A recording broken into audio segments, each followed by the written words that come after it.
number one for local news in Ottawa and the Valley. This is City News, now on 101.1 FM and 1310 AM. It's Tuesday, June 28th. Good morning. I'm Andrew Boyle. Right now in Ottawa and in Smiths Falls, it's 16 degrees, and here's what's making news in Ottawa and the Valley. We have breaking news this morning from Ottawa Police. 3 deaths, 2 from a stabbing, 1 from a police interaction. This happened last night in the area of Bank and Heron. City News reporter Chris Curries joins us now live from the scene. Chris. Andrew, I'm staring at about a dozen police cruisers. The forensic investigator, it looks like, is on scene, and possibly a detective. They're going in and out of the house. One of them just arrived and was just given access underneath all of this crime scene tape. It looks like, from what I can see, I see 2 bodies on the ground, at least covered in what looks like a yellow tarp. So I'm just believing that that's what that looks like, at least. And one of them is on the ground on the lawn of a house on the south side of Anoka Street, another on the street on the north side. 3 people, as mentioned, were killed in this incident. Ottawa police say it was due to a stabbing incident. The 3rd victim due to an interaction with police on scene. Now, there was a 4th victim as well, but they suffered serious but non-life-threatening injuries. Paramedics say they were taken to the trauma center. Now, this happened at about 10:30 last night, and the Special Investigations Unit is investigating. Residents nearby, not much to say to media other than just one saying this is generally a pretty quiet neighborhood. Reporting live, Chris Curries, City News. City News time, 9:01. Now your forecast. Here's meteorologist Jill Taylor. It's a warmer day for us today and plenty of sunshine, a light wind out of the west, the high about 26 degrees. Tonight, mainly clear down to 12, and then tomorrow we get into some showers and scattered thunderstorms, the high about 24. For today, the high 26. And right now, 16 degrees in Ottawa and in Smiths Falls. One of the organizers of that winter downtown occupation in Ottawa has now been rearrested in Alberta. Ottawa police this morning confirmed Tamara Leach was arrested for allegedly violating her bail conditions. Now she is going to be brought back to Ottawa to face the charges. Leach and fellow protest organizer Chris Barber jointly accused of mischief, obstructing police, counseling others to commit mischief, as well as intimidation. The verdict and the recommendations from the coroner's inquest into the deaths of 3 Valley women at the hands of the same man will be released today. A 5-person jury has been hearing testimony in the deaths of Natalie Warmerdam, Carol Culleton, and Anastasia Kuzak. It happened in September of 2015. Now, that testimony's been going on for 3 weeks. The findings will be made public this afternoon at 2 o'clock. City News time, 9:03. Prime Minister Justin Trudeau says NATO's plans to boost the Rapid Reaction Force not meant to provoke Russia. He made the comments at the end of a G7 summit in Germany before traveling to Spain for a NATO summit. The response that we are taking to Russia's illegal actions is measured and proportional, and we are not looking at being provocative. We are looking at ensuring that Russia knows we will be there to defend democracies and the values that underpin them as necessary. Now, NATO Secretary General Jens Stoltenberg said yesterday the alliance is dramatically increasing the number of forces on high readiness from 40,000 to 300,000. Ontario's NDP set to name an interim leader. That is going to happen today to replace Andrea Horwath. The party is expected to select the longtime Toronto caucus member, Peter Tobbins. He's represented a Toronto area riding since 2006. I'm Andrew Boyle for News Anytime. Follow up online at ottawa.citynews.ca.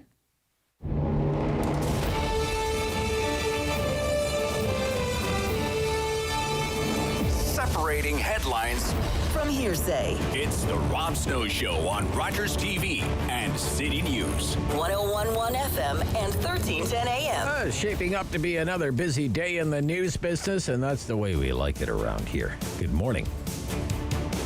Welcome to the Rob Snow Show on City News. Coming up, we have this local developing story that we're following here with word that Freedom Convoy organizer Tamara Leach has been arrested.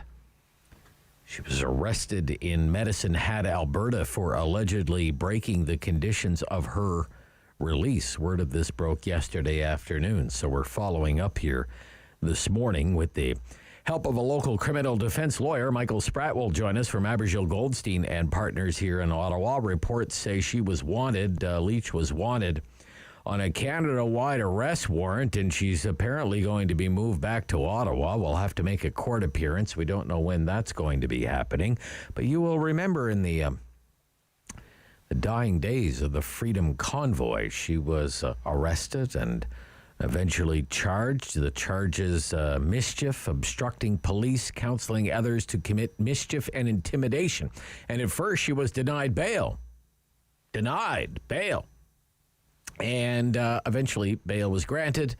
And as is typically the case, she was released with a number of conditions. Here's what you're not allowed to do. You have to abide by this, or back to jail you go, including staying off social media and don't support anything related to the Freedom Convoy. So it's going to be interesting to see what happens, especially given that there are protests planned for the Capitol for Thursday and Friday for Canada Day, involving some of the same cast of characters that were involved with the Freedom Convoy. Will Tamara Leach be sitting in an Ottawa jail cell while Canada Day protesters are doing whatever it is they plan to do in Ottawa later this week? So that's coming up in just a few minutes from now. Then, as always, on a Tuesday, we will be joined by a man with many opinions, Professor Ian Lee, from the Sprott School of Business at Carleton University. We're going to talk about inflation and whether the federal government should be doing more or anything to help Canadians struggling with keeping up with the rising cost of living. There's a new poll out this morning about how tough it is out there for some people.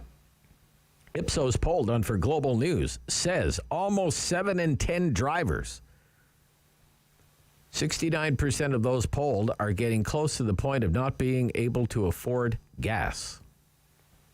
Quote, those fears are even more widespread among households with kids, the report says. 75% say they're driving less so they can save money on gas. Half of those polled said when they go to the gas station, they already can't afford to fill the vehicle. A little more than a third of those polled are thinking about buying an electric vehicle. I'm surprised that's not higher. Maybe price is a factor there. Almost half, 44%, thinking about buying something that's better on gas, a more fuel-efficient vehicle, smaller vehicle. Now, we talked about the price of gas yesterday during the Talkback Hour and asked whether you supported the idea of some kind of gas tax holiday from the federal government. Mixed response to that, and it's not like the federal government is planning to do anything like that anyway. Mr. Trudeau was asked about that at his closing news conference in Germany this morning. It didn't sound like there were any more inflation relief programs on the way from his government. But nevertheless, some of you thought we need a break on the price of gas. Some of you said no. The NDP leader, Jagmeet Singh, leader of the NDP, wants his best friends in the Liberal Party, Mr. Trudeau and company, to give Canadians $1,000. Well, why not make it $1 million? Just one-time inflation relief checks. He did. I say that because he didn't elaborate in any way on who should get the $1,000. Should everybody get the $1,000? Should every Canadian get $1,000? Should it be every household gets $1,000? Should there be a means test? Should it go by income? Should Galen Weston get $1,000? What about Casey Irving's son? Should he get $1,000? What about Toby Lutke? Should we give Toby Lutke $1,000, Mr. Singh? Just who gets the $1,000?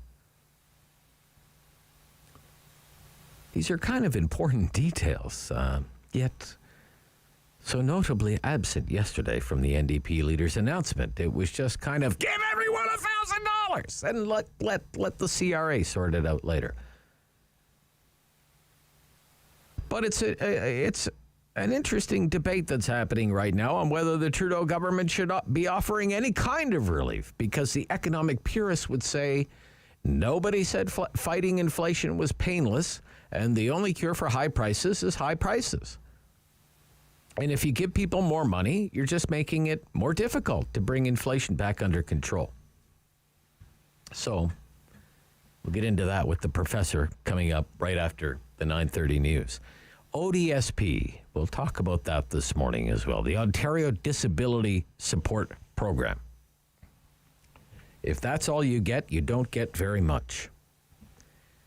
And you don't get very far. $1,100 a month. David, can you imagine trying to live in Ottawa on $1,100 a month?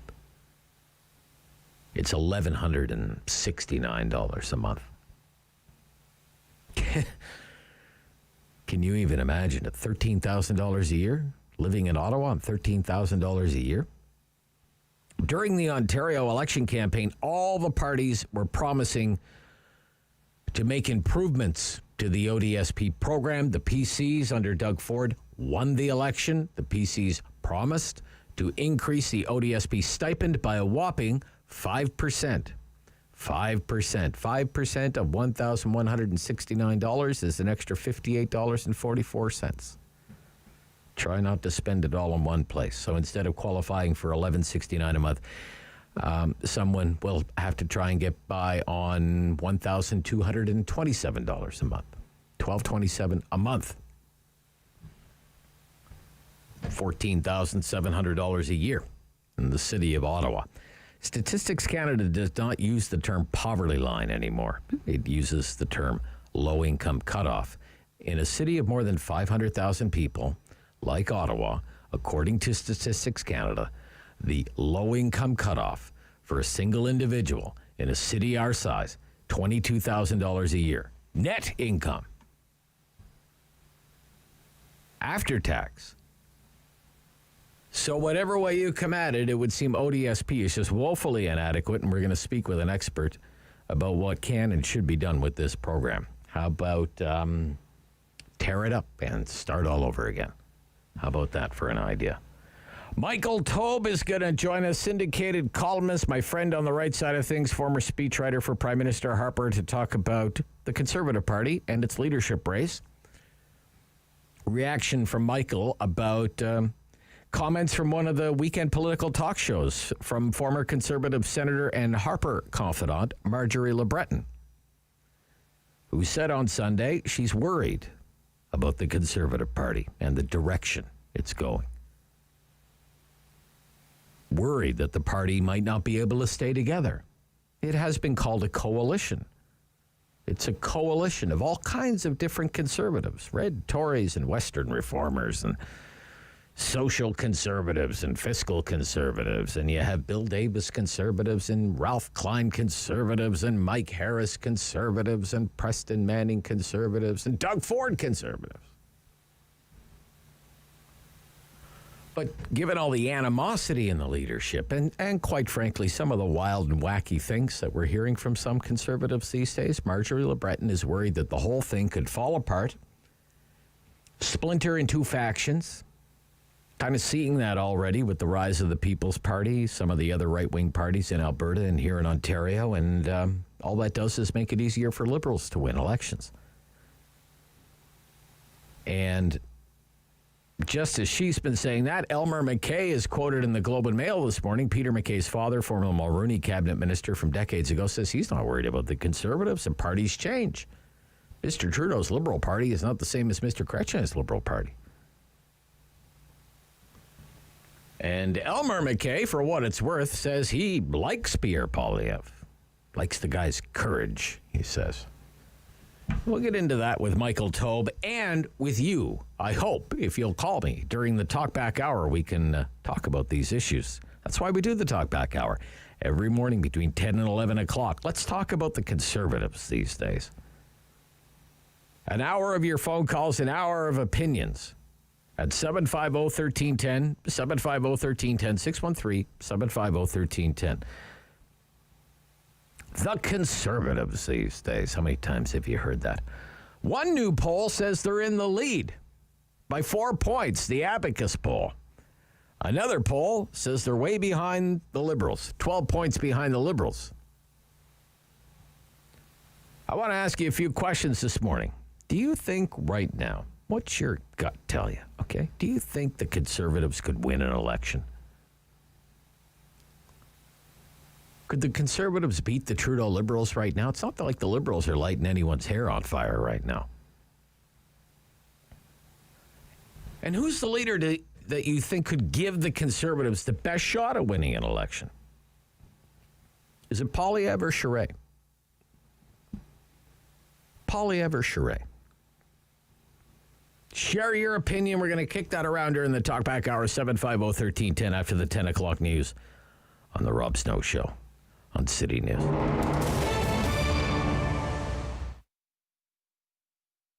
That same old train that brought me here's gonna carry me away again.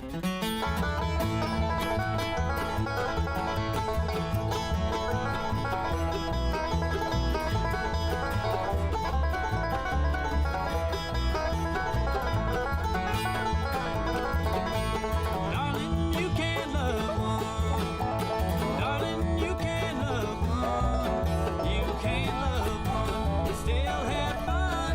Darling, you can't love one. I'm riding on that new river train. I'm riding on that new river train. That same old train that brought me here is gonna carry me away again.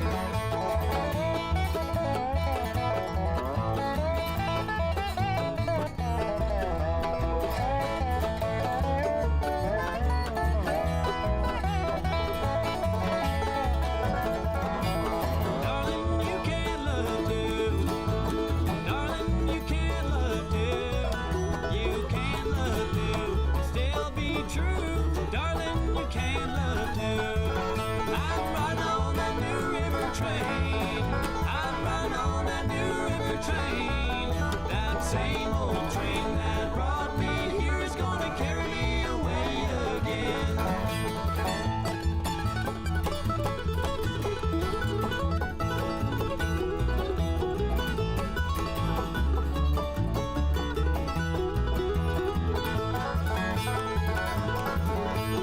Darling, you can't love three. Darling, you can't love three. You can't love three and still be free. Darling, you can't love three. I'm riding on that new river train. I'm riding on that new river train. That same old train that brought me here is gonna carry me away again.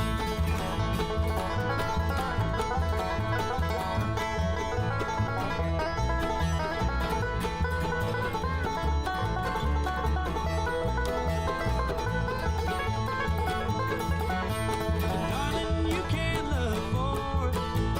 Darling, you can't love four. You can't love four. And still want more. Darling, you can't love four. I'm riding on that new river train. I'm riding on that new river train. That same old train that brought me here is gonna carry me away again.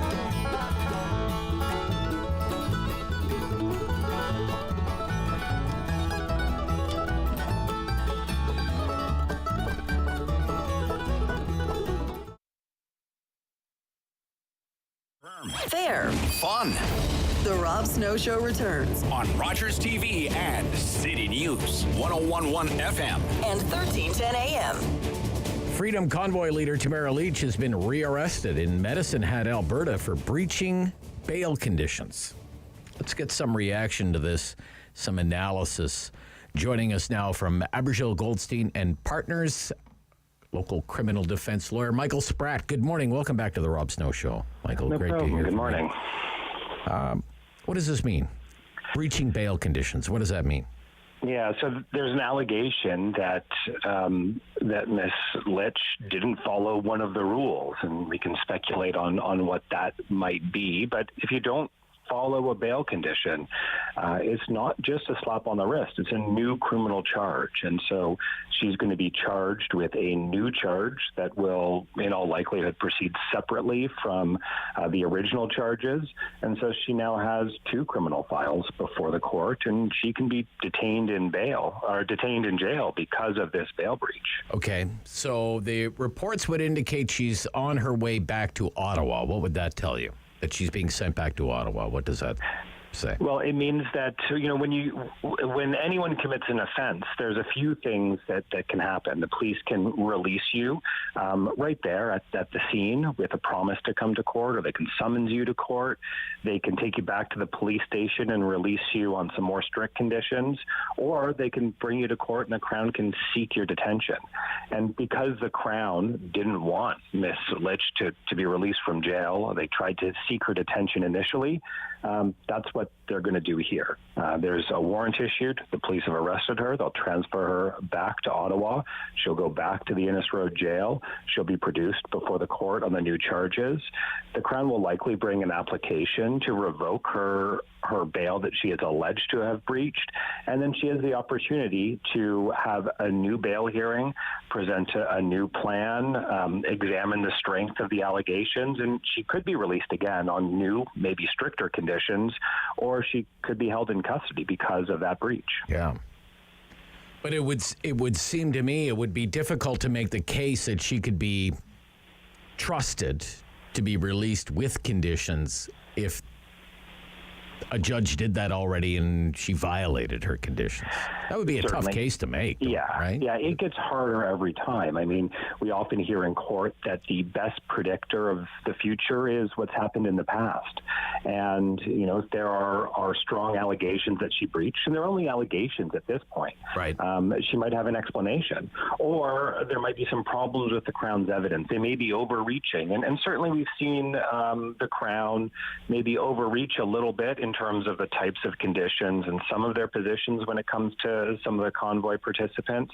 But look, if she's released and there's a clear condition, we know that she went to the gala and accepted award from her lawyers, and there were some photographs that were posted on social media from that, and it appears that she was standing in a photograph next to someone who she wasn't supposed to have contact with. Right. And so, if there is strong evidence, if it looks like it's a willful breach and not, inadvertence or a mistake.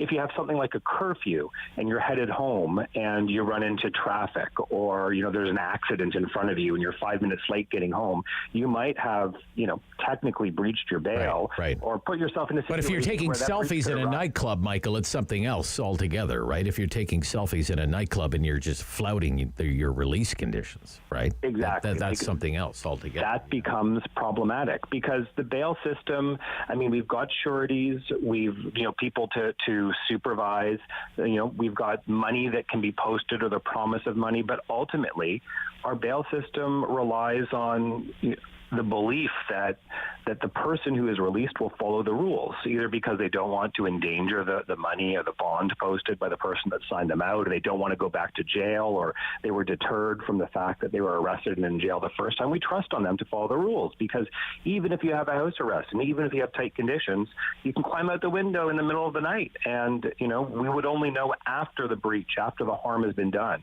And so it's hard to give someone a second chance if they've thumbed their nose at the rules, and that depends on the nature of the allegations and what and the strength of the Crown's case in terms of the breach. Okay, so let's talk about timelines here. Arrested yesterday, just based on your experience with the system. When would you expect to learn more information about when she might make a court appearance, when a bail hearing could be set, these sorts of things? Well, after an arrest, an individual needs to be brought before the court within 24 hours, and that might be in Alberta that has happened. Okay. And there's good reason for that. We want to make sure that there's process, that we know what's happening, that someone isn't just disappeared into the bowels of the police station for days or weeks on end.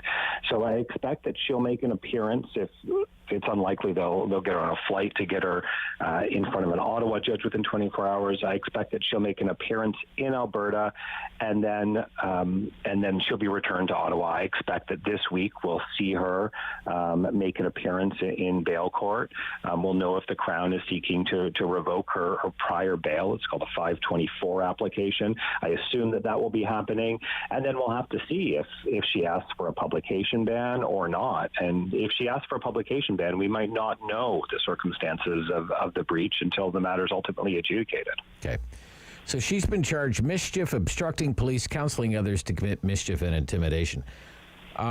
We did have another central figure in this thing, the guy by the name of Freedom George, Tyson Billings, pleaded guilty. He struck a plea agreement. He pleaded guilty, one count to counseling to commit mischief, and the other charges were withdrawn. You see this all the time in the criminal justice system. What does that tell you about what may be ahead, given the charges that Tamara Litch is facing? Well, I mean, the facts against each one of these accused are a little different, and their personal circumstances are different, and perhaps their own motivations in terms of trying to resolve things or take responsibility or stand on what many see as misguided principle. So it's the fact that Mr. Billings has pled guilty, doesn't tell us very much about what Ms. Litch is going to do. It may set sort of a tariff, in terms of, what courts view as a worthy punishment. That is precedent that, if Ms. Litch pleads guilty or is found guilty, that can give us some guidance. I mean, Mr. Billings received a significant jail sentence. He had served most, if not all of it, before he pled guilty, but it was still nonetheless a significant sentence in the high single digits range in terms of number of months. Okay. So that is an important precedent. He didn't get a slap on the wrist. There wasn't a suspended sentence, or he didn't get a conditional discharge. He got jail time. So it tells us that Ms. Litch is found guilty. She's looking at some amount of jail time. Okay, let me ask you something else. At the Police Services Board meeting last night, the use of force report was released. Ottawa police officers used force against black people 4.3 times the population, Indigenous people 3 times their population, Middle Eastern people 2.2 times their population.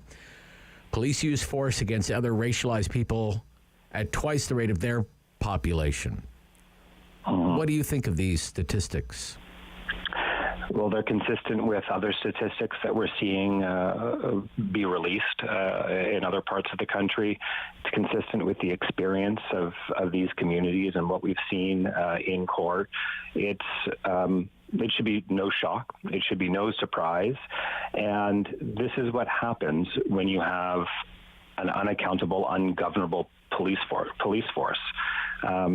When you remove the ability for civilian oversight, for transparency, for accountability, when you set up conditions for this. Let's make no mistake, this is a police force whose first black police chief was speaking about systemic racism, and the association, the president of the association who represents the officers, the Ottawa police officers, attacked him and denied the existence of systemic racism.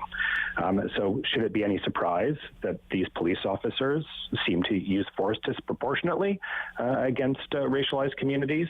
No. And that's pretty sad. Okay. Thank you, Michael Spratt. All the best, sir. Yep. Michael Spratt, Aboriginal Goldstein Partners, criminal defense lawyer here in Ottawa. This is the Rob Snow Show on City News.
news in Ottawa and the Valley.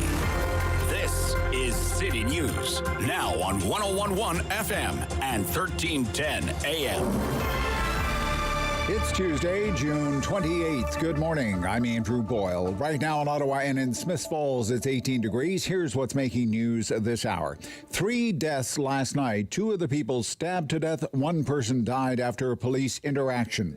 Police were called to Anoka Street. That's around the Bank and Heron area about 10:30. 2 people dead at the scene. A third stabbing victim was rushed to hospital with serious wounds, but apparently not life-threatening. Police also say 1 person died after an interaction with them. So the provincial watchdog has been brought in to take over the investigation. The SIU so far not offering a comment. Ottawa police say the 16-year-old with autism, who we've been telling you about this morning, missing since Sunday, has now been located safe and sound. The force does thank the public for their help in finding him. One of the organizers of the winter downtown occupation in Ottawa rearrested in Alberta. Ottawa police confirmed Tamara Leach was arrested for allegedly violating bail conditions.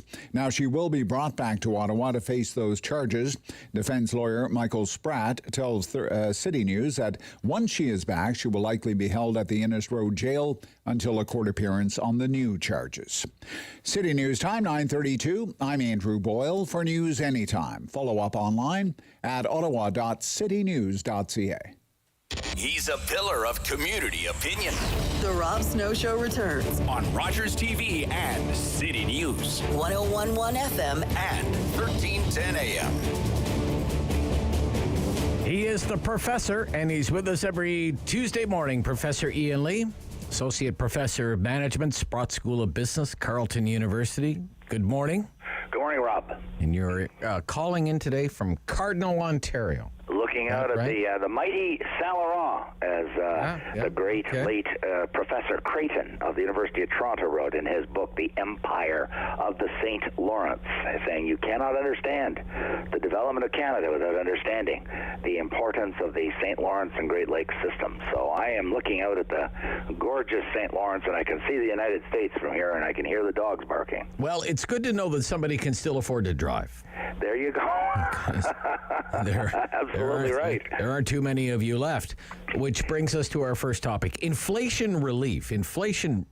Should the federal government, what is your opinion, be offering Canadians some kind of relief from the rising cost of living? What do you think? Yes, but my definition of relief is, I think you'll see in a moment, is very, very different from what most people are talking about. The cutting of the gas taxes or carbon taxes or so forth is just a Band-Aid. It does not address the underlying problem. And, you know, if you really want to solve problems, you have to go to the root cause, the root of the problem. And in this instance, providing temporary relief will not address the underlying problem. And the underlying problem is, and most people probably think it's COVID or it's Russia. They say, oh, and that's what the Prime Minister is saying over and over, and so is Chrystia Freeland. And I simply beg to differ because I've looked at the data. And this is public data from the U.S. Department of Energy and Canada's Natural Resources Canada data. We have a very serious shortage of refinery capacity. And I've actually seen analyses done by economists crunching the numbers, energy economists, saying what should be if we had normal supply and demand of refinery capacity, what would be the price, the retail price at the pump of gas with oil at $110 a barrel? And the market clearing price should be somewhere around $1.50. So you say, okay, why is it not at $1.50? Well, because what's happened over the last several years... Greed.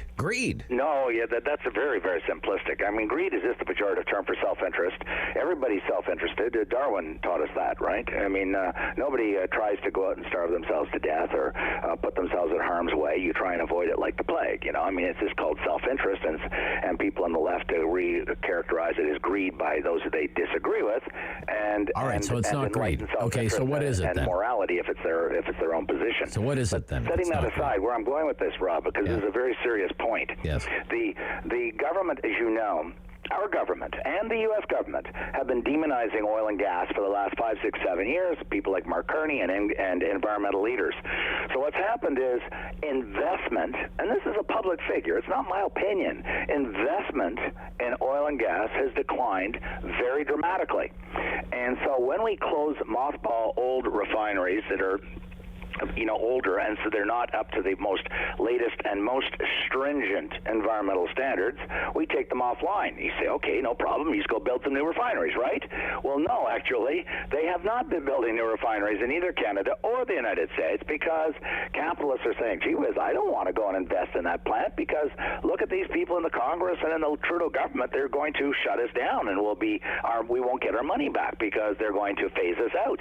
And there's this fear that they're going to legislate in the near future, whether it's 5 or 6 or 7 or 10 years. The point is a refinery has a life expectancy of, 30, 40, 50 years. So you got to get your money back over a long period of time. And so investors are sitting on their capital, meaning they're not investing in oil and gas assets, in replenishing and building new assets such as refineries. And so what I want to see the government do, if it was really serious about climate change and about inflation and about high energy prices, is say, look, everybody, hold a national press conference if he wants and say, look, we cannot be phasing out oil and gas before we've developed a complete alternative energy supply, and that's going to take years and years. And in the meantime, we are not going to shut down pipelines. We are not going to shut down LNG terminals. We are not going to put standards in place that are so stringent that you cannot build a new refinery. And we are going to, yes, continue down the road of decarbonization and carbon capture and nuclear power plants. Okay, this is very interesting. Let me interrupt because Mr. Trudeau's at the G7. Well, he's leaving the G7. He's going to a NATO meeting in Spain. But he just had a news conference an hour and a half ago. And he was asked, because there's an energy crisis in Germany because Germany was so reliant on Russian energy. Yes. So he was asked, Mr. Trudeau, by one of the reporters at this news conference, are you going to help Germany? Will Canada help Germany get through its energy crisis? We have lots of natural gas. We could sell it to Germany. This is what the Prime Minister said. Let's listen. There's no question that Russia's invasion of Ukraine has changed a whole lot of things.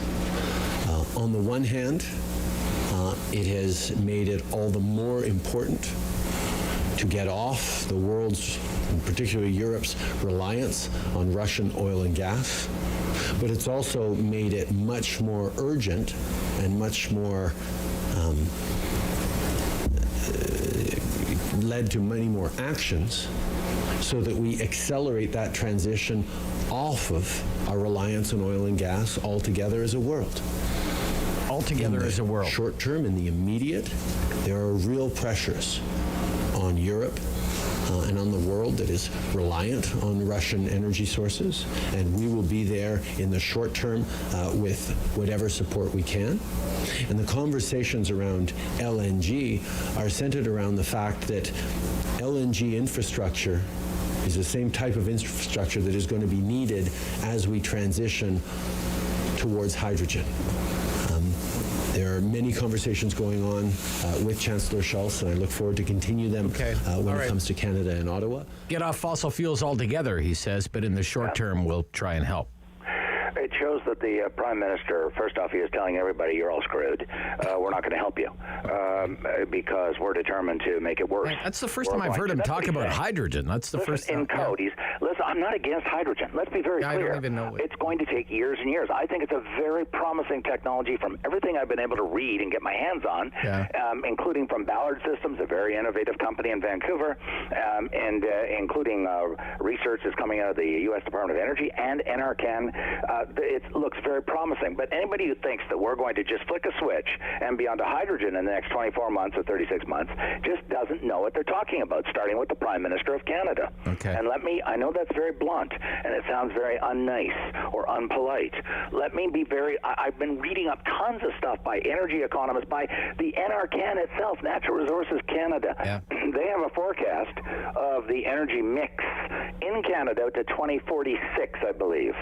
And they're showing that fossil fuels, oil and natural gas principally, will be the largest single energy source right through to 2046. He should talk to his own experts. When you look at the IEA in Paris, which is one of these UN bodies, and it is all uber green. They just want to transition immediately. Yeah. Their forecast for the world, out to 2050, which is only less than 30 years away, is showing that natural gas, oil, and coal, unfortunately, are going to be overwhelmingly the dominant, I believe it's 70% of world energy. So we can sit there, prime ministers can sit there and pontificate and blow smoke about the urgency of the transition. It doesn't change the logic. The transition is going to be humongous, unprecedented in world history, because you got to rebuild the grid in every country. You've got to build alternatives, and it's not going to happen anymore. But let me get back. Let me get back to this. Snake oil. It's not going to happen in 2 years, 5 years, or 10 years. I got to reel you in here. Let me. The original question is about relief. We have this poll: 7 out of 10 Canadian drivers are having trouble affording gas. So it's serious. A lot of people are in pain here. I understand. They're very close to the edge. But there's also this old line: when you want to fight inflation, the cure for higher prices is higher prices.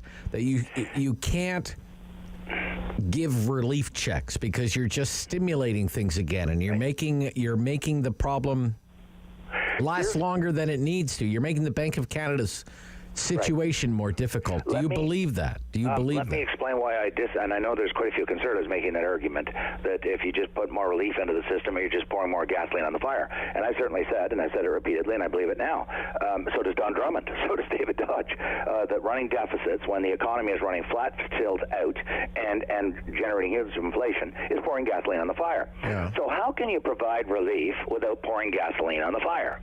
And it is possible. Okay. And we've done it before. And central bankers know all about it, but it's on the fiscal side. You have to do it on the fiscal side. And what you do, it's called sterilizing it. In other words, let's say you announce $10 billion of new relief for low-income and modest-income Canadians. And I'm just making up a number. People say, no, I don't like $10 billion. Okay, $20 billion. I don't care what the number is. Whatever. You then simultaneously, the Minister of Finance announces cuts in other areas of the government to sterilize or neutralize. If you don't like the word sterilize, neutralize, offset the impact of the new spending. You cancel it out because you're targeting it just to those drivers for relief, and then you take it out of existing spending. And I'm sure there'll be progressives tearing out their hair at the thought. Let me throw out a metric to you very quickly. This year we're going to spend, it's on the budget, in Parliament, on the web, anybody can look it up. The government of Canada is going to spend $400 billion. 3 years ago, the government of Canada was spending just over $300 billion. Now, nobody was suggesting that Canada was Somalia or Ethiopia 3 years ago when we were spending a third of $1 trillion. We've added almost $100 billion from 300 to 400 billion. We can find 10 or 20 billion of cuts in that 400 billion of spending to offset targeted relief for drivers. Okay, let's move on. You've traveled all over the world. I want to know, what do you think about these problems at the passport office, at Pearson Airport, all over the news? The government says we're going to strike a cabinet committee and we're going to look into this. What do you think is going on here? What did the government get wrong here? They've and I do believe that I don't buy the argument that this is a problem common across the world. That is simply not true. And I've flown into many airports. I mean, literally many airports on multiple continents. What's the best airport? Shanghai. The Shanghai airport. And let me give you a little metric. People can just say, oh, you're biased because you like going there. No. I've got a real-world metric. Every airport I go to, I have a little game with myself in my head. Will I get to the luggage area from the plane when I deplane? Will I get to the luggage area before my luggage, or will the luggage get there ahead of me? Every time I flew into Hong Kong airport or into Shanghai, never failed. The luggage was always there ahead of me, and they did not take an hour to get me off the plane. I got off that plane faster in those airports than certainly in Pearson or Ottawa, and they're a huge airport, by the way. And likewise in Frankfurt, I never beat the luggage. The luggage was always there ahead of me if I was picking up luggage because I was exiting in Frankfurt. And so there are airports. LaGuardia is a very efficient airport. There are airports. They're ranked in airport ranking systems that you can go look up. Anybody listening to me can go look it up and see the different airports. They're ranked for baggage, for efficiency, et cetera, et cetera. And Pearson is notorious. So what did the government get wrong? The last thing we need is another cabinet committee creating yet more bureaucracy. They need to empower the transport minister to, instead of giving excuses, instruct, set up call it a task force inside Transport Canada with one mission: fix the problem and get back to me in 7 days with how you solved the problem. It's called good old-fashioned management. C.D. Howe used to do it when he ran departments in the Mackenzie King Liberal government. He was notoriously famous for solving. He was a problem solver. He went in and cracked heads. And so the problem, one more quick point, Rob, because people can say, that's easy for you in the ivory tower. Listen, they're just moving people and things called luggage.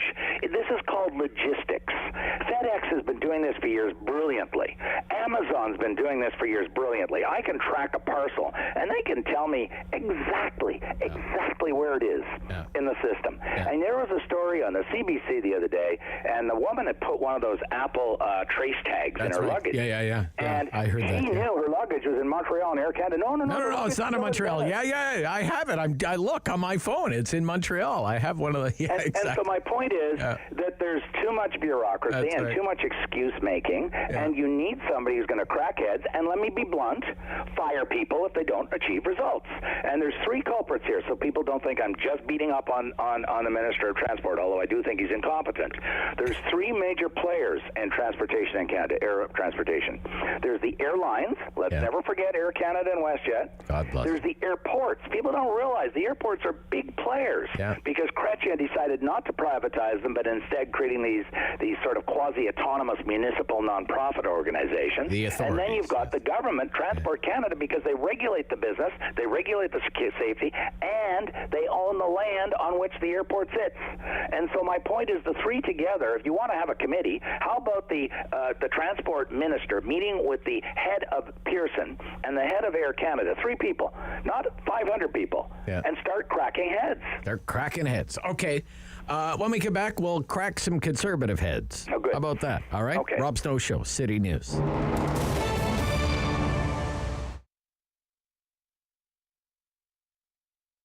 To be honest, this is my job for more than 20 years now. My big inspiration came from this because it was my grandfather-in-law who invented the concept of image totale and immersive experience. And it's really immersive. So for people that have never experienced one of these immersive shows or events that you put on, how would you describe it to them? I would say to them and to those visitors that they're just going to enter in a dream come true. When you're in the exhibition, entering in this room, it's like walking in a dream. It's like walking in the garden of Claude Monet, between those flowers, between those water lilies. Claude Monet is a name that everybody knows. I mean, quite frankly, it's so famous that you just say Monet and everyone knows exactly who you're talking about. We're all familiar with Claude Monet, but, for people that don't really understand how incredibly influential he was, just tell us a little bit about Claude Monet.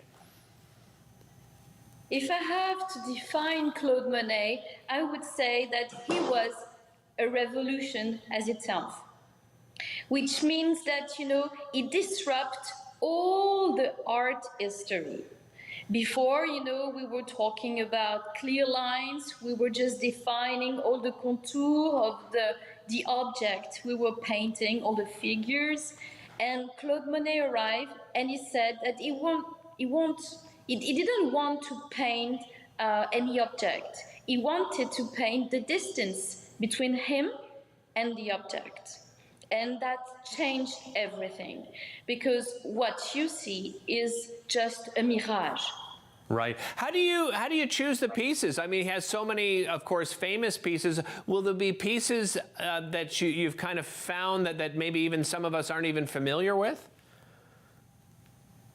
Oh, most of them are very familiar. Right. You know, he was painting during his entire life, and he died. He was really, really old. But we had to choose, because I was working about those choice with Androula Michael, who is one of the most important art historian of the 19th century. And I would say that we choose the most important one. You will see 200 Wow. of paintings. I would say cut in 3,000 pieces in half an hour, and with a loop, you know. But I would say most of his heart will be there. He's the opinionated Ottawa icon The Rob Snow Show returns. on Rogers TV and City News. 1011 FM and 1310 AM. Back with Professor Ian Lee, Broad School of Business, Carleton University. What do you think about the Conservatives as a government in waiting right now? What do you think of how they're performing with, the Liberals fumbling on multiple files here? How are the Conservatives doing it? I'm mixed. I am mixed. I actually think that Pierre Poilievre, and I'm saying him because it looks like he's going to win and he's getting the lion's share of the media, and his message is resonating with enormous numbers of people, overwhelmingly young people, over questions of affordability, and that's absolutely legitimate. And what I'm worried about is that they're going to muddy their very legitimate and important criticism of this government and squander their public political capital, their bully pulpit that they're getting. He gets the attention of the bully pulpit. They're squandering it on just absolutely nonsensical issues like the alleged conspiracy theory of the World Economic Forum. Probably most listeners don't even know what the World Economic Forum is. It was started by a strategy professor just like me, except he's in Switzerland. And the idea that he or I could organize a world conspiracy is just so idiotic. I just cannot tell anybody how idiotic this is. Okay. The World Economic Forum is just a bunch of rich, pampered, privileged people showing up, filled with their own self-importance once a year in Davos. Okay, we've always had rich, privileged, overly self-important people, going back to ancient Roman times. Don't get your knickers in a knot. That's why we have parliaments and congresses, to make sure that there's laws and regulations. So they shouldn't be going off. John Diefenbaker famously said, big game hunters should not be distracted by rabbit tracks. Crazy things like the WEF are rabbit tracks. Okay. Stay focused on the prize. Trudeau has screwed up on so many things, and there's so many things to go after Trudeau on. Whether it's housing or it's inflation or it's closing down pipelines when we don't have alternative energy systems in place, or for that matter, saying that they're going to regulate the worldwide internet. I mean, I just think this is beyond barking dog mad. So there's so many things to focus on, and Poilievre's argument about the gatekeepers, I know that it really drives elites crazy because I'm surrounded. I'm in that milieu. But he's onto something. That call the gatekeepers the municipal councillors and the mayors of the big cities that have deliberately restricted housing supply, and thereby, whether deliberate or accidental, doesn't matter, discriminating against millions of young people and immigrants who can't buy homes. By the way, CMHC's latest study came out showing it's not 1.8 million housing shortage in this country. It's closer to 5 million. Yeah. And yet, that's the sort of thing Poilievre should be talking about, right. Is how the municipalities have been working in cahoots with the Liberals because they're simpatico ideologically and philosophically, and they've created this horrible, horrible mess, and it's helped drive inflation as well. So there's so much. He's on the right track, but then they get distracted by, truckers, and I understand the idea about freedom of speech and freedom of association, but I don't think most Canadians are sitting around thinking about that. They're thinking about their groceries they can't afford, the gasoline they can't afford, and the affordability. And he should focus like a laser beam on those issues. Okay. All right. So I wanted to ask you about your Canada story, Canada Days on Friday. How did it come to pass that Ian Lee calls Canada home? Why is Ian Lee living in Canada and, say, not the United States or not the United Kingdom or not whatever, India or the Bahamas or some other far-off exotic locale? How did that happen? How did you get here? then don't, well, of course I was born here, but don't, because I've traveled everywhere, and I have a UK passport, which until quite recently was also an EU passport, which meant I could have gone and worked in Europe with a drop of a pin. Okay. And when I was on sabbatical in Cal State in California, I was offered a job, permanent tenure track, and they were going to get me a green card. They said, no problem, we will get you the green card. Wow. So I had the chance. I had the opportunity. And believe me, I thought about it. And I've thought about over the years, would I, even think about. How long ago was that? How long? The California was early 2002, 2004. Oh, okay. Yeah. And so this was more, not now at this age, more in my 30s and 40s and so forth. And I can't, whenever I did think about it, and I didn't think about it nonstop, obviously, but whenever the thought, crossed my mind, I thought of moving. And I looked at it up and down and left and right, especially with the offer at the time from Cal State. And I decided, there's problems in Canada. Of course there are. The climate is horrible in the wintertime. January, February, and March are just hell on earth, in my view.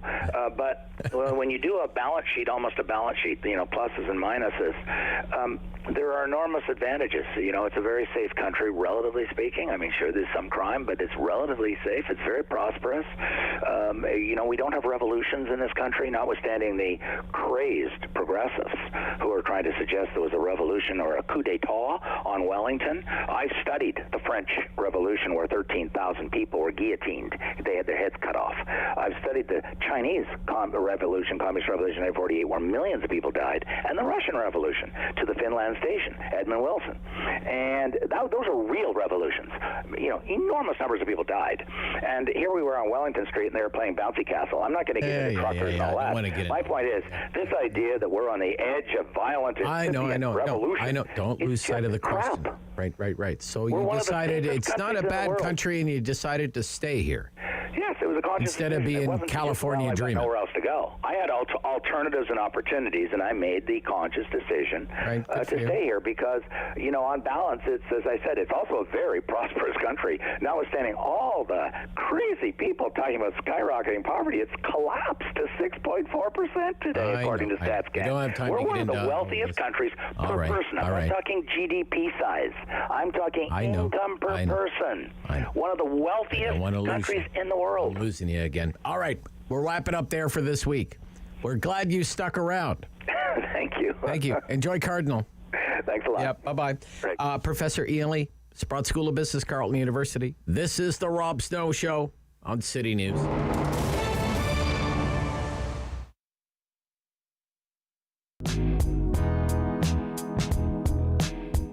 The Calgary Stampede is a world-renowned festival celebrating wrangling, bull riding, and everything cowboy. But did you know that many people credit its origins to a Black Canadian? Take a minute to meet John Ware.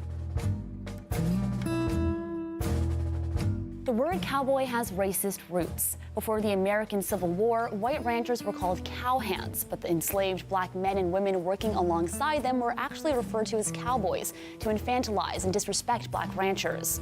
The legend of cowboy John Ware is full of impressive feats and awe-inspiring skill, including the ability to train even the wildest broncos and easily hold a horse on its back. But the real story of John Ware is one that starts from more humble beginnings. Ware was born into slavery in the United States, gaining his freedom towards the end of the American Civil War in 1865.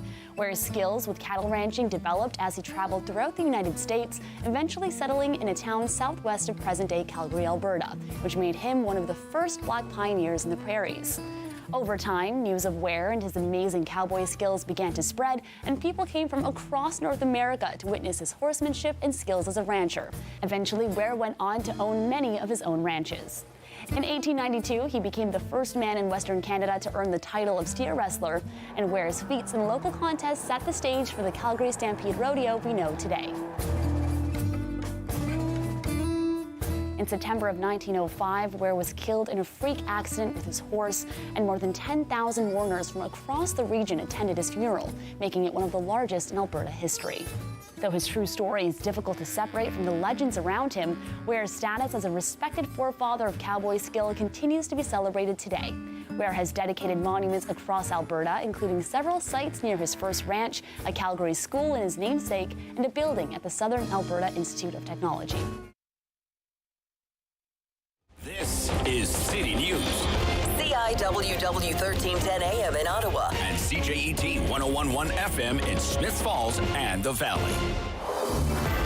Number 1 for local news in Ottawa and the Valley. This is City News, now on 1011 FM and 1310 AM. It's Tuesday, June 28th. Good morning. I'm Andrew Boyle. Right now in Ottawa and in Smiths Falls, it's 18 degrees, and here's what's making news in Ottawa and the Valley. 3 people dead after an overnight incident near Bank and Heron. 2 people stabbed, another dead after an interaction with police. A 4th person was taken to hospital in serious condition with stab wounds.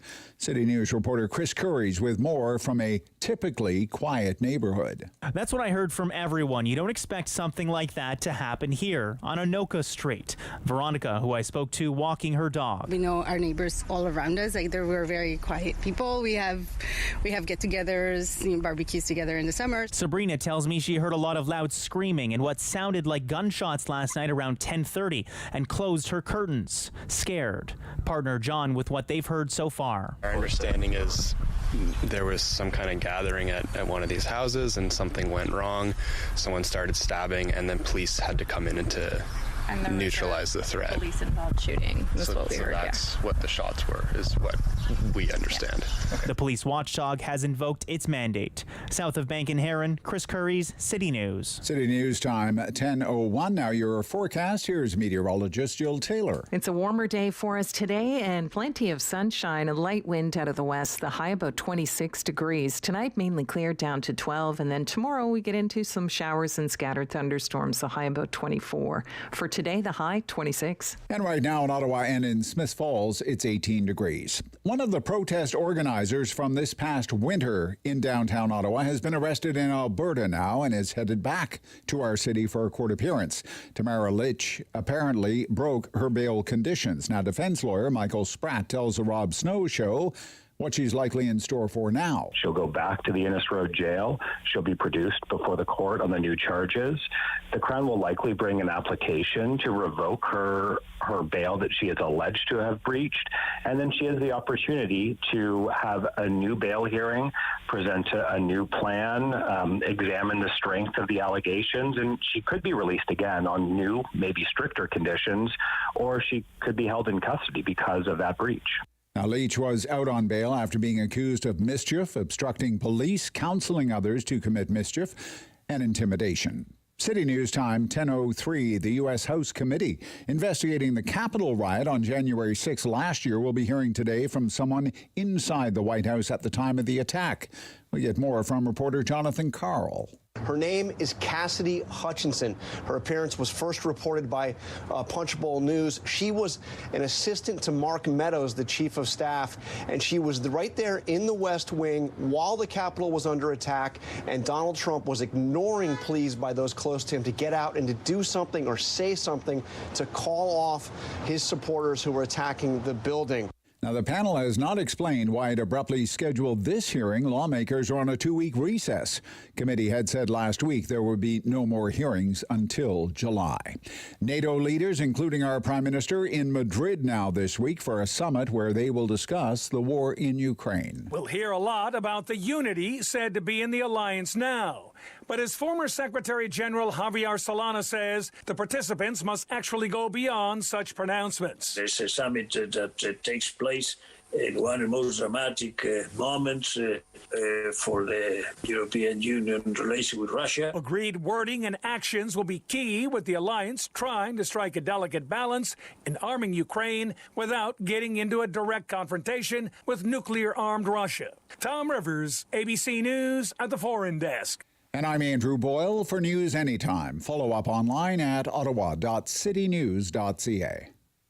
Talk back. Hello. On the Rob Snow Show.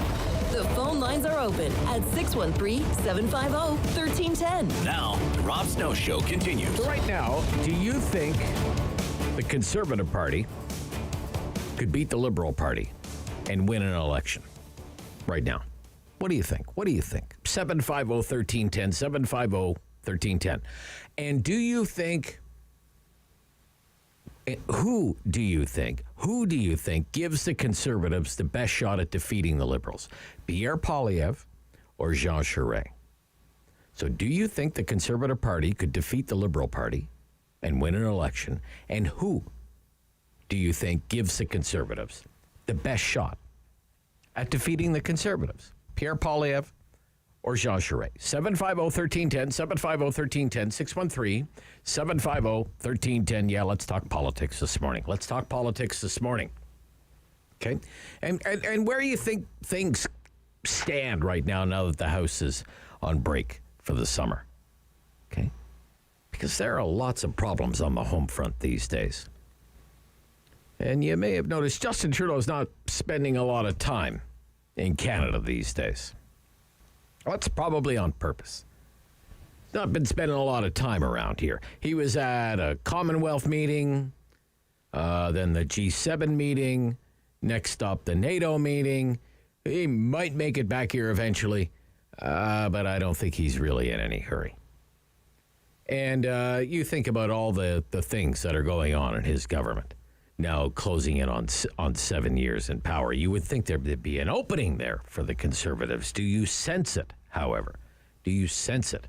Do you think right now, just given all of these problems that are happening under Justin Trudeau's government,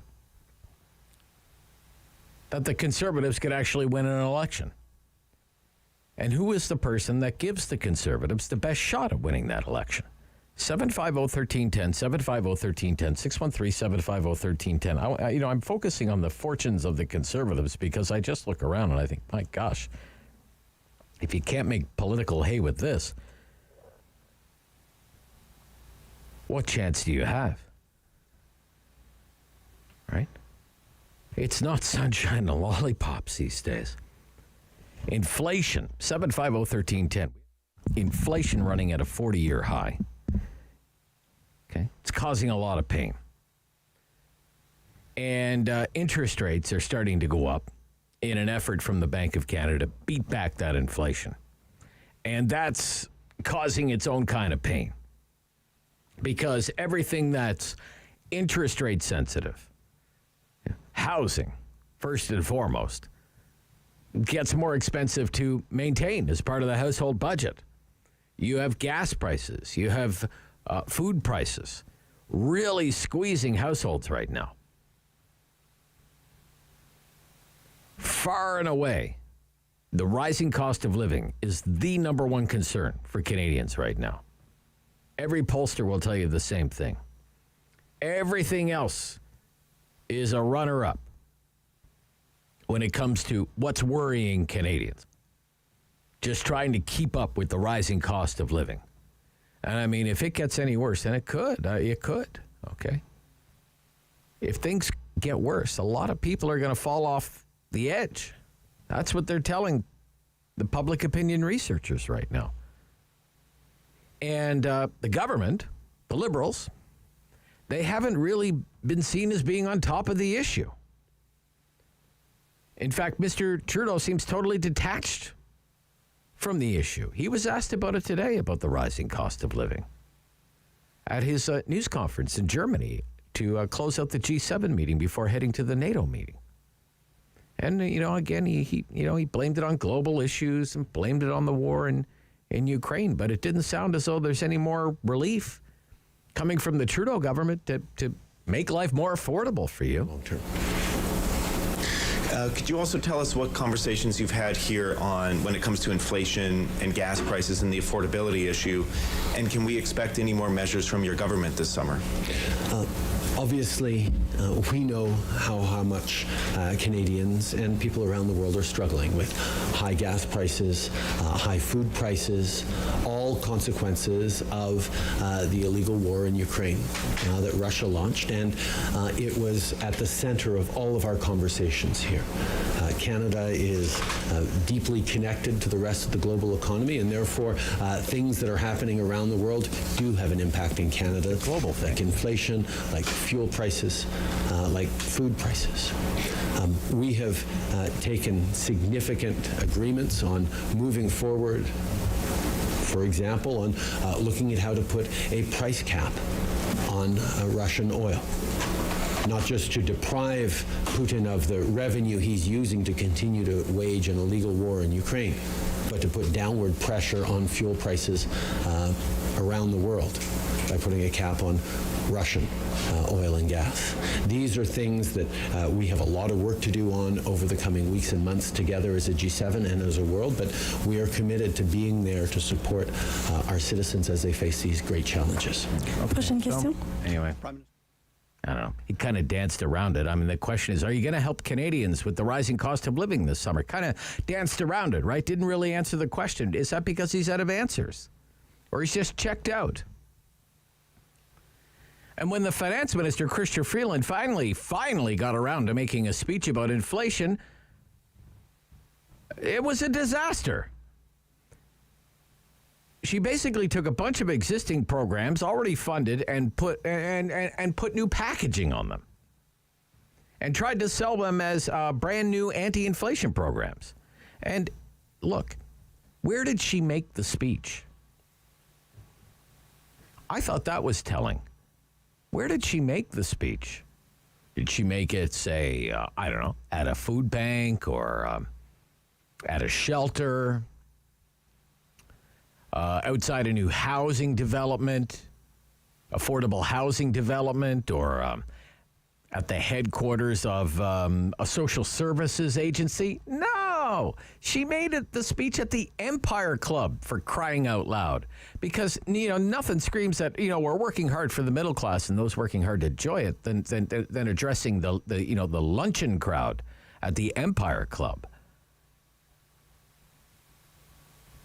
So it comes across as, they're not on top of what is right now the biggest issue in Canada, which is the cost of living. So you would think that provides an opening for the Conservative Party.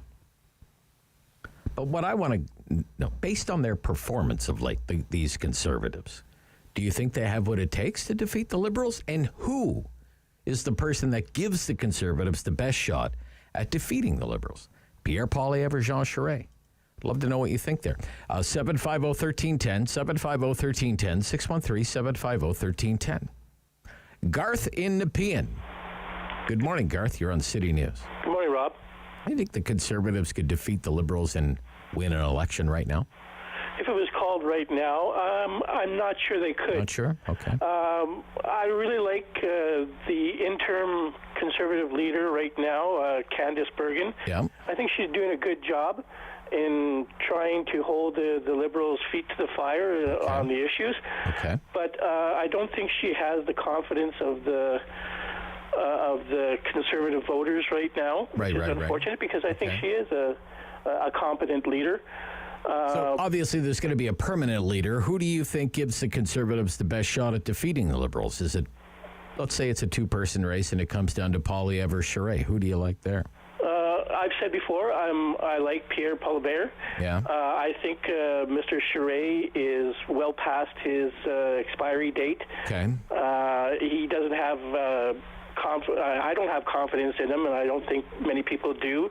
He's crossed the floor back and forth too many times, and I don't think people trust that he'll do a job in being a good opposition leader against the Liberal government. Okay. Interesting. All right. Thank you. Thank you. Thank you, Garth. Yeah, Garth out in the PN. Okay. Yep. I mean, there is some debate about whether the government should be offering Canadians a break on rising prices. If they do, some economists, would make the case they're only adding fuel to the fire, making the fight against inflation more difficult for the Bank of Canada. We talked a little bit about that yesterday, but look, it's coming through loud and clear. A lot of Canadians are hurting, and this is the government they have, the Trudeau government. And the longer this goes, Canadians are going to be looking for someone to blame. And you would think that would create an opening for the Conservatives. Do you think the Conservatives, based on what they're presenting to you right now, based on some of the Conservatives' recent statements, recent actions, could actually defeat the Liberals in an election? And who is the person that gives the Conservative Party the best shot at winning an election? 750-1310. This is the Rob Snow Show Talkback Hour on City News.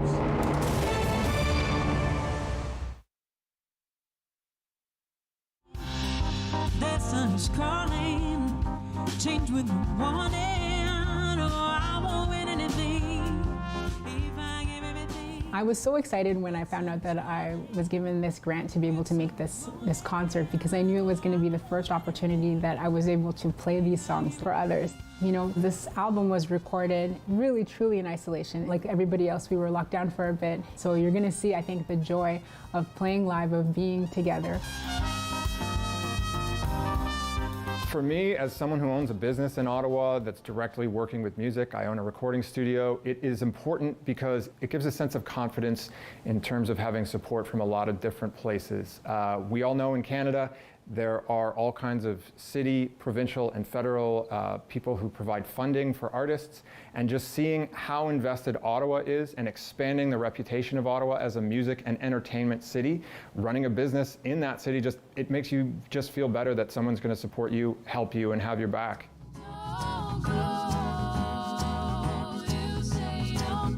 Well, firstly, I'm seeing friends that I haven't seen in 2 years, so that is kind of stabbing me in the heart a little bit, but I'm also just so happy to be able to make art with all of these friends again. And I've been treated like an absolute rock star from the moment I just kind of knocked on the door and said, hey, can I unload my gear? Everybody's so helpful, and you're just used to kind of dragging all your stuff around, and it's such a hard business to be in. So this is a dream come true for any local artist who gets to participate in a series like this. Oh, I feel like I need to keep pinching myself. It's an amazing experience and opportunity for us, so thank you so much. It's been a long couple months. Our last show was in December. This is the first time we've actually been in the same room together since. So it's really an amazing opportunity for us, and the beautiful theater, and to have Rogers here, and thank you, Mike, and so it's a dream come true.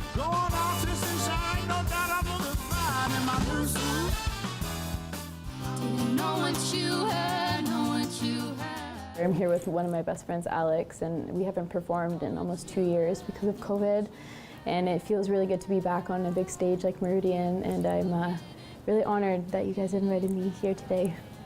Having an organization that lets the artists do their thing with such a range of styles and influence, and to kind of have that ability to meet the public and to meet the people who would listen to them, can't be overstated. So super excited about it. I know a lot of musicians in town and a lot of music lovers in town who are really excited about it too. So I mean, it's an event in which there's talk, you know, there's a lot of buzz around it, and I wouldn't be surprised if it goes on for a long time and does a lot of great things for local musicians and connecting them with the listeners that love them.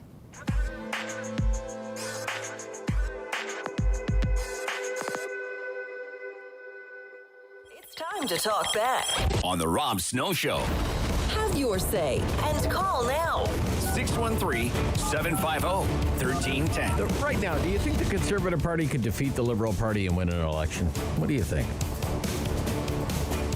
And who is that leadership candidate that gives the Conservatives the best shot at defeating the Liberals? Is it Poilievre? Is it Charest? If it comes down to those two, I'd like to know what way you're leaning. 750-1310, 750-1310, 613-750-1310, because I look at the current government and all the troubles that it's having. And we talked about the cost of living, but that's far from the only problem. I mean, travel. Why bother? Who would want to put yourself through that? Canadians don't interact with the federal government very often. Really, like tax time, okay? That would be a common one for Canadians, right? Do your income tax, maybe EI. You have to apply for EI, or CPP, OAS, GIS, whatever. I get that it's different for some Canadians. Some will work for the federal government, Indigenous. Then it's different, but someone like me, for example, I rarely do anything that involves me interacting with someone in the employ of the federal government, to be quite honest with you. But going through an airport, that would be something that would involve the federal government. And yet it is not supposed to be so incredibly difficult, is it? And yet, night after night, it is all over the news, and it's been all over the news for weeks on end, story after story, problems at the airport, especially in the center of the Canadian news media universe, the Pearson Airport in Toronto. hours and hours and hours getting a flight out of Pearson. Don't make any other plans and pray. If you believe in a higher power, you may want to check in with your higher power. My goodness gracious. Like a passport. A passport. Pretty basic stuff. Like, fill out the documents, go see the person at the government office, get your passport. How hard can it be? And yet we have Canadians all across the country camping out at all hours of the day and night just for the privilege of getting into the passport office. By the end of the business day, some are told, 9 o'clock in the morning rolls around. Sorry, it's 9 o'clock in the morning. We're full for the day. It's 9 o'clock in the morning. And this has been going on for weeks and weeks and weeks. The government has known about this. And yet, all of a sudden, it has dawned on someone in the PMO, hey, maybe we should do something about this. And the best they can come up with is to have 13 cabinet ministers look into it. Why? Because they were so good at preventing the mess in the first place? There are opportunities galore here for the Conservatives. I just wonder, are they taking advantage of it? It should be advantage for the Conservative Party right now. Are they taking advantage of it? And who is best positioned to do that when you look at this leadership race? Kevin in Hull. Kevin. Good morning, Kevin. You're on City News. By the way, issuing a passport isn't quite the same as a Costco card. There's a big vetting process to even get that job. My roommate tried, and then to get a job at the passport office, you mean? Not to hand out forms, but to review the applications. Oh, I see. To okay. vet the person. It's not the same as everybody could get an application in the line in their tent, but it takes time to find qualified candidates. A big security apparatus, as it should be, so that it's not as easily as fixed as putting up a help wanted sign. It's the same processes to get into the yeah, RTM. Sure, but it's never been this bad before. No, they should. It was right. Poor.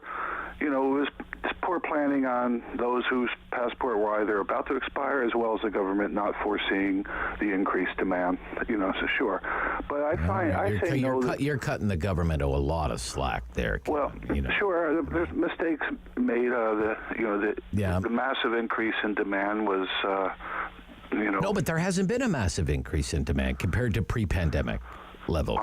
You have to compare apples to apples, right? On passports, on passports, travel, yeah. On passports, yeah. The various things that have caused inflation. I think there's increased. Sure, there is. People weren't traveling for 2 years. Of course, but you have to compare 2022 to 2019. People weren't lining up at Soviet bread lines to get passports in 2019. So what's happened here? What's the difference here? The increased demand. They're actually they're fulfilling fewer passport applications now than they were in 2019. This excuse does not hold water when you look at the number of applications. You have to compare apples to apples. What was it like before the pandemic, and what's it like now? Well, that is a good question. Then why is it taking much longer? They do owe us an explanation on why. Let me ask you this. Do you think the Conservatives could win an election right now? No, I don't, because Okay. I think they just offer criticism without real solutions, which opposition party's job is to criticize, but I don't see them coming forth with much solutions that would improve things very much.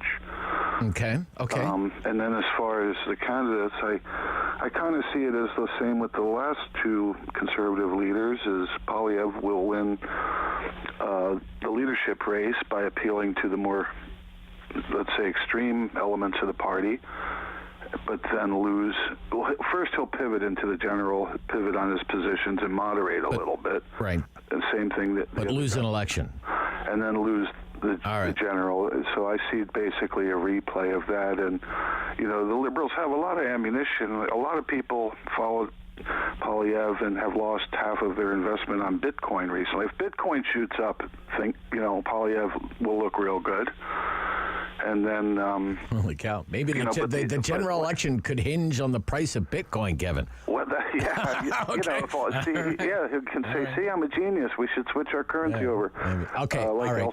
He never said you should buy it. You should just be allowed to buy it. There's a difference, but of course the Liberals they won't frame it that way. Kevin, I thank you for your call. Jason in Barhaven, you're on City News. Jason. Hey, good morning, Rob. Yeah, hi, Jason. You're 100% right. And it's not just a little bit less applications. I think they said it's only 55% of 2019 for the passports. But anyway, I think they can. I think they can win an election. I think Pierre's the guy. I disagree that he's not really focused on the affordability issues. His social media stuff is full of that. Mm-hmm. And as for solutions, he recently, just the other day, he said exactly what Ian Lee was talking about this morning, that his pay-as-you-go, he was talking about reducing the deficit and basically cutting the fat, using money from the existing budget to fund new programs. So anytime we want new money for something, it has to come from somewhere else. He's been talking about that. New money. Yeah, okay. Yeah. Right. So I think he is talking about the right stuff. I mean, the trucker stuff, I think the media makes more of it than anything. I mean, he gets asked the question, he answers it, and then it's all over the news for the next 3-4 days, so I think there's I think that's getting overblown a little bit. And even then, it's not at all crazy for him to be appealing to that. That's an untapped electorate. Most of the people that were supporting the truckers don't usually vote. I'm a blue collar guy. Guys I work with, they don't vote, normally, and COVID has people are paying attention, it's the first time in my lifetime that, things like the government has really kind of infringed on people's lives, and there's an argument whether it was an overreach or not, whatever. I think that's, but he has to strike a balance. You're right. He can't go crazy with the conspiracy stuff, and I think it's I don't know. I think you think they can win. You think Poilievre you think Poilievre is the guy if they stick to affordability, fiscal discipline. But keep going with the freedom stuff too. Just don't get crazy with it. You know what I mean? Obviously, Charles Schwab and Soros aren't under Parliament in a layer plan. You know what I mean? But, okay, gotcha, Jason. Yeah. Gotcha. Thank you. Yeah. Good stuff. We'll talk about a little bit more about this when we come back after the 10:30 news. Talkback hour, 2 lines available. One of them is yours if you want it. 750-1310 is the number. Call it. This is the Rob Snow Show, City News.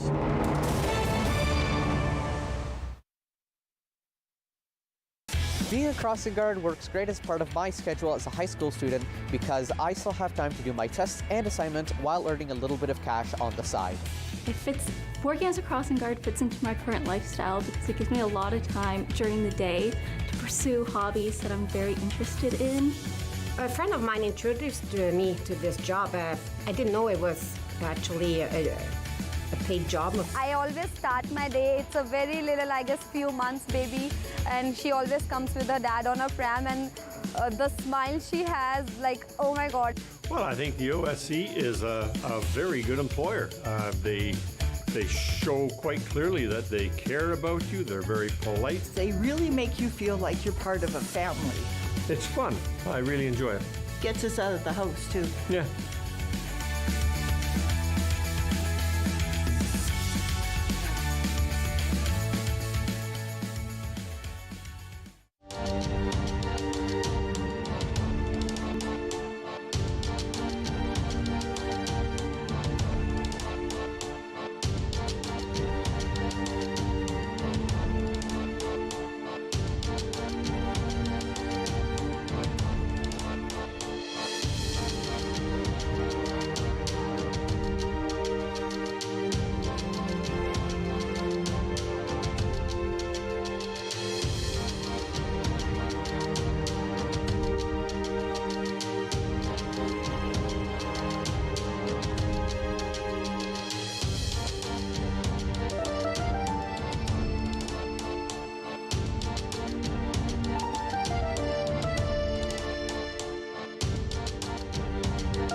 local news in Ottawa and the Valley. This is City News, now on 101.1 FM and 1310 AM. It's Tuesday, June 28th. Good morning. I'm Andrew Boyle. Right now in Ottawa, 19 degrees, in Smiths Falls, 20. And here's what's making news this hour. 3 people dead after a stabbing and a police interaction in the Bank and Heron area last night. Police were called to Anoka Street around 10:30. 3 people had been stabbed. Now, 2 of them died at the scene. A third was taken to hospital with serious but non-life-threatening injuries from multiple stab wounds. A third person died as a result of police interaction. Since police were involved, this file has now been handed over to the Special Investigations Unit. Tamara Leach is on her way back to Ottawa after she was arrested in Alberta. The protest organizer from the Freedom Convoy last February allegedly broke her bail conditions and will appear before an Ottawa judge to determine that case. Leaders of the world's biggest developed economies say they'll explore far-reaching steps to cap Russia's income from oil sales, which are financing the invasion of Ukraine. A final statement from the G7 summit in Germany underlines the leaders' intent to impose what they call severe and immediate economic costs on Russia. Scotland has now set a date for a referendum to leave the United Kingdom. It'll be October 19th. Next year. The last referendum was held in 2014. 55% of voters agreed to stay. The UK government still has to approve the referendum. City News Time, 10:31. I'm Andrew Boyle. For news anytime, follow up online at ottawa.citynews.ca. Talk back. Hello. On the Rob Snow Show. The phone lines are open at 613-750-1310. Now, the Rob Snow Show continues. Our focus is on federal politics this morning here for the Talkback Hour. Just asking, just curious. As an observer of federal politics, do you think the Conservative Party could defeat the Liberals and win an election? And who is the person that gives the Conservatives the best chance of winning an election over the Liberals? Is it Poilievre or Charest, if it comes down to those two people? Because, we've talked about cost of living. Government's not handling that issue very well, in my opinion. Chaos at the airports, bedlam at the passport office. But that's not all. Clearly, something is amiss in the office of the RCMP Commissioner, Brenda Lucki. Lots of questions about whether she was doing the bidding of the Prime Minister's office, doing the political bidding of political masters, like the former Minister of Public Safety, Bill Blair. Were they really willing to meddle in an active police investigation in order to promote gun control legislation? Talking about the investigation into the worst mass shooting in Canadian history in Portapique, Nova Scotia. Documents missing. What's going on there? Is this a cover-up? The story in the Globe and Mail is false. It all has a very familiar ring to it, like the sequel to the SNC-Lavalin scandal. Then you have the current Minister of Public Safety and what he said about the use of the Emergencies Act to end the trucker protest here in Ottawa. He said it about a dozen times with the cameras rolling, that the police asked for the Emergencies Act. And yet it is proving to be very elusive to actually find a high-ranking police official who will back up that claim. So needless to say, the Prime Minister knows when to get out of town and spend time abroad. Anything has to be better than all the problems that his government is dealing with on the home front. But you would think this would be fertile territory for the Conservatives, right? A chance for the Conservatives to look like a government in waiting. So I want to know, do they? Do they, in your opinion? 750-1310. Leo in Barhaven. Leo. Hi, Rob. Yeah, good morning, Leo. Do you think the Conservatives could win an election right now? Well, I do because, people are seeing that the Liberals are not doing anything to help Canadians at all in this crisis. And if this gets any worse than what it is right now, with this inflation, let's say, the experts say the inflation may go higher than 7.7%. It may go into 8%, maybe even higher than that. So, this plays in the favor of the Conservative Party because people are going to suffer over it. But are they taking advantage of it, do you think? Are they taking advantage of it? Maybe that's why they're sitting back and just watching the whole thing on play, Okay. And Who is the person that you it's think... going to work to their advantage in the long run.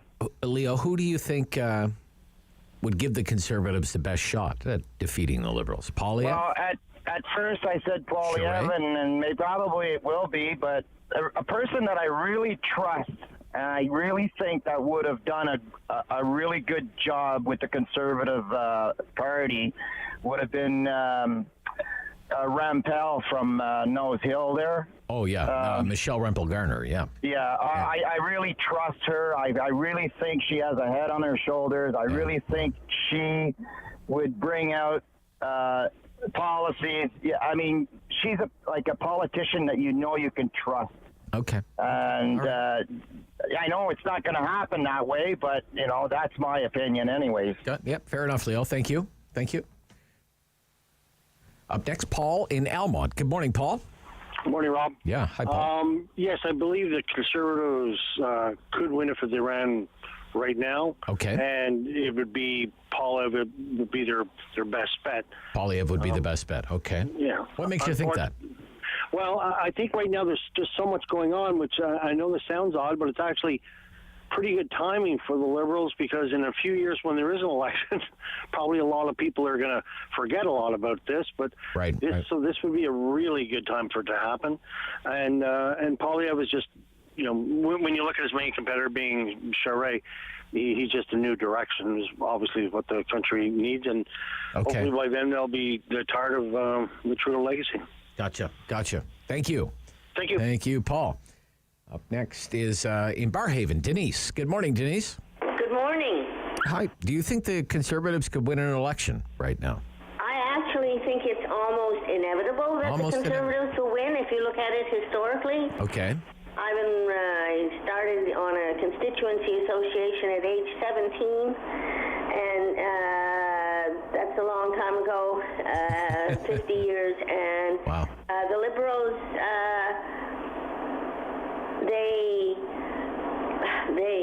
they have scandals, and they have more scandals. And you did a wonderful job, but you only went back to the last election.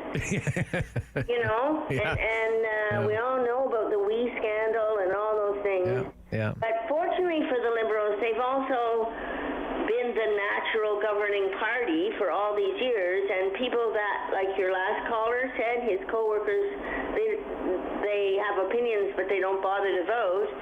Those people that feel that's okay, they say, okay, well, that's the government.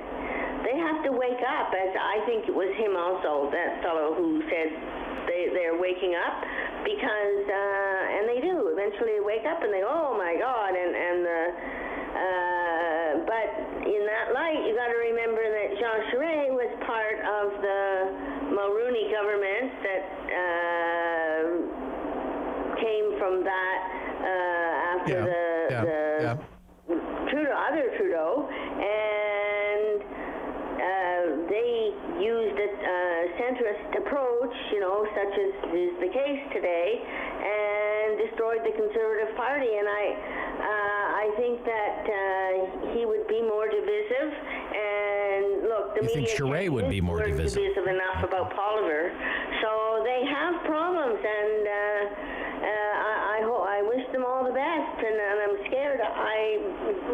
My personal opinion, they should have. I don't know. Would have been nice if a more outsider had Poilievre's smarts, and like Leslie Lewis is, some of her qualities are amazing. So for the Conservatives, such as the knowledge of the environmental stuff. Yes, but.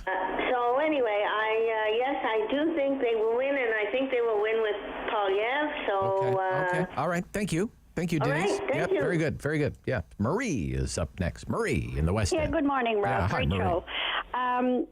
I think personally that Poilievre, if he wins, I think he can give it a great shot. Not saying that that it'll happen, but my personal opinion, a few of people that I'm working with on a campaign, is we think that Trudeau will resign before the next election, and Freeland will be the interim leader. That's just our own opinions here. Yes. Yep. But anyway, I think we can beat them. I really do, because they're very vulnerable at this time. You know what, Rob? I've never seen this. And you know, I worked on the Hill for a very long time. I've never seen a government more in disarray. You know, it's unreal. How many cabinet ministers to sit on? I've never seen that before. 13? 13 cabinet ministers. And sort with of everything problems that's at the going on. passport office, Yeah, gas, there's no reason why this government can't at least just lower the gas prices for even a couple of months for their whatever. Well, I ran down the list yesterday. I don't know if you heard yesterday's show. Yes, all the American states and all the European countries that have cut their gas taxes or suspended their gas tax. A long list, right? There must be, 20 names, 30 names on that list, right? There's no reason why they couldn't do that, even if it's just for the summer, to let people, people can't go away. Yeah. It's unreal. And but anyway, I think if Pierre wins, I think he can do it. But it's going to take because we certainly are not doing anything with Candice Bergen right now. She's kind of a placeholder anyway, right? Yeah, she's just there to kind of hold down the fort. I think she's doing a pretty good job. I had an idea. I was out doing some little work yesterday, Rob, and I said, I think we should go down home, get some fishermen, farmers, and whoever else, get them all elected, bring them up here. I think they could do a better job in the Parliament than we could. Okay. Anyway, Rob, thank you, Marie. Bye-bye. And happy Canada Day. Yeah, same to you. Same to you. Yeah, I mean, it's pretty... straightforward question. If the election, was held today, do you think the Conservatives could beat the Liberals? Given all the problems, on to the Liberals. Do you think the Conservatives, and you have to judge the Conservatives by how they're performing lately too, could they capitalize on these Liberal troubles and actually win an election? And who is it, do you think, that gives the Conservatives the best shot? Is it Poilievre? Is it Charest? Let's say it comes down to those two. Okay. 750-1310. Albert in Canada. Albert, good morning. You're on City News. Good morning, Rob. Hi, Albert. So, since the last election, and I was probably one of the most disappointed Canadians in Canada on the loss of the Conservatives not winning that election, I think that the big thing that's happened is more Canadians have observed the continuing scandals, and you've mentioned them, the Emergencies Act, RCMP currently, airport issues, passports, on and on and on. And I think Pierre's, he's drummed up a following now, and it's huge, and he's the man, to lead that party into a victory, and I hope I'm here to see it. And I also follow a bunch of posts on Facebook, and I've noticed that Pierre's his increase on Facebook has increased incredibly. Oh, really? Okay. And not only that, we've got more ads. More ads? You mean more ads on Facebook for Pierre Poilievre? More videos, that kind of thing? Well, he's got a bigger following. Oh, a bigger following. Like you're seeing people talk more. What's happening? Okay. But the other thing too is there's been a lot of editorial people that were past liberal writers that are now changing their minds and starting to write up a lot about the Conservatives. And I think that with all these editorial people changing their minds. Well, I don't know. When I read show what's happening across Canada, that basically things are getting ruined daily, and it's got to be changed. Okay, Albert. Yeah. I think what I'm reading in a lot of the columns is that the Liberals are doing a terrible job. But it's not high praise for the Conservatives. The sentiment I think that comes through for me, and a lot of the opinion that I'm reading, is the Conservatives have to get their act together. They, if they want to be the government, they really have to look like a credible government in waiting. We'll be right back. 10:44. Rob Snow Show. Talkback Hour. 750-1310. This is City News.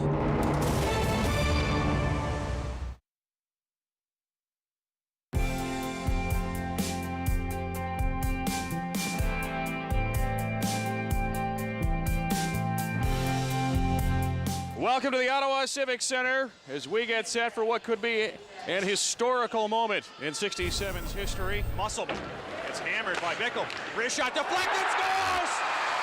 Brian Bickle makes it 1-0 Ottawa. Brian Bickle, a future premier power forward in the league, the rookie. Watch what he does. Big hit, then goes to the net and tips this one home off the stick. Whitmarsh with no chance on the deflection. Up through center, Shepard with Foy racing for the front. Nice move by Foy. Beautiful. Scores! Second effort, Matt Foy, 2-0 Ottawa. It's the second effort for Matt Foy that gets his 60th goal, milestone goal of the year. He and Corey Locke now both in 60, the first two players of the season in the OHL to do it, and it's textbook Foy going to the net, and look at the second effort, a goal scorer's goal with his own rebound, and Ottawa takes a 2-0 lead. Bickle in on Poulin, and he runs into Poulin, runs him right over center in front, and McAllis couldn't find the handle. Loose puck, another save, and finally whistled down. There's a penalty shot. There's a penalty shot for the 67s. Watch what happens here. Big hit. Look at Bickle. That's what wow, started he's having a great game, I tell you. Comes out in front, then there's the puck. All of a sudden loose. It hits a skate, and right there on the top, the player kneeling over. We can't get that number. He's standing up right now. It's Chaumont. It's Chaumont. He's got the puck in his right hand, number 22. And here we go, Albiani. Scores! 3-1 Ottawa. Long pass up to Rodney Ballman. He's got Dickinson. Here's Dickinson. Break scores! Lou Dickinson restores the 2-goal lead. How fitting could it be that the Ottawa native, Lou Dickinson, could very well seal the victory for Brian Kilrea's 1,000th, the ninth pass from Rodney Bauman, and the overage Dickinson makes no mistake, going underneath the blocker above the goal pad. Ladies and gentlemen, you've just witnessed history. Brian Kilrea wins 1,000.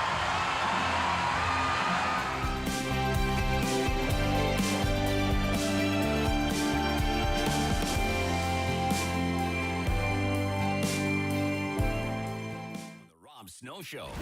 Have your say and call now.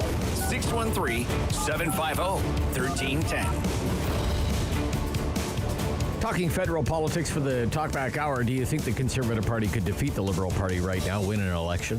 Just given where the Liberals are, how the Liberals are handling things right now. Given what you're hearing from the Conservatives these days, do you think the Conservatives could win an election? And who gives the Conservatives the best shot at winning an election? Poilievre, Charest? I wanted to ask you this because I do worry and wonder if the Conservatives spend too many nights in Crazy Town. Are they veering too outside the mainstream, the center, or even the center right is fine with me. But there's a lot of talk about that lately. That the Conservatives they're just spending too much time talking about issues and topics that aren't really of interest to a great many Canadians. World Economic Forum. Well, Stephen Harper went to the World Economic Forum and said the retirement age should be raised to 67 to get the OAS. And there was a huge fuss about that at the time. Maybe he was under the spell of someone in Davos when he said that. I don't know. But that, it's taken on a life of its own because of social media. But why any conservative leadership hopeful spends, more than 1 minute entertaining that stuff is beyond me. But yet they do. Freedom Convoy. I know there are questions about what the government did there.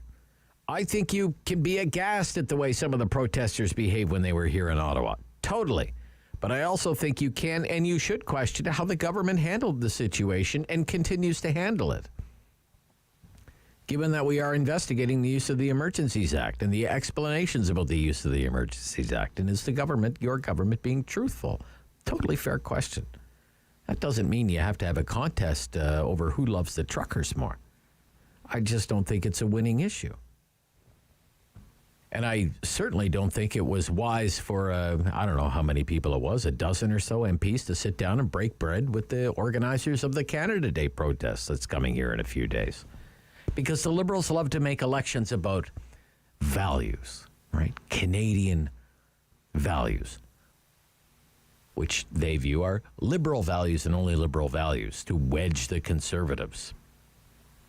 Trucker love, fear about the World Economic Forum, not going to connect with enough Canadians if the Liberals, and when the Liberals, make the election about values. Marjorie Le Breton, I'm sure you've seen this story from Global News. She was on with Mercedes Stephenson on Global News over the weekend. Called it a grievance brigade that is doing a disservice, and that she's worried about the future of the party. That the party could fall apart. But at the same time, you have Peter MacKay's father, Elmer MacKay, a Mulroney loyalist, telling the Globe and Mail that it's fashionable to say a party has lost its direction, and that he likes Poilievre because he's forthright and has a courageous approach.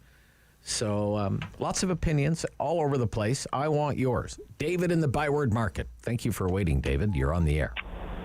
Yes, I think if an election were held next week or in a couple of weeks, I think any of the Conservative candidates could win. Oh, really? Okay. If they came forth in their platforms with some constructive ideas, like, say, if it was Poilievre saying, I promise I will cut gas taxes, I will promise I will help homeowners, I promise I will help people with groceries, I will check into price gouging here or wherever. Okay. I want to draw a parallel with the last days of the Kathleen Wynne era and how bad things were, and people just flipped right over to Doug Ford because they wanted to change. Yeah. The only problem is that your topic, I'm sort of finding it a little bit moot because there's no election for about another couple of years. And this could be things could improve by that point, and if they're improved and things are better, and the Liberals lay claim to fixing everything up, as they usually do prior to an election, well, we could just get the same thing all over again. Right. Okay. But they're good points. Who do you think would give the Conservatives the best shot? Do you have a? Well, I think. You think it's we Poilievre? don't really have much.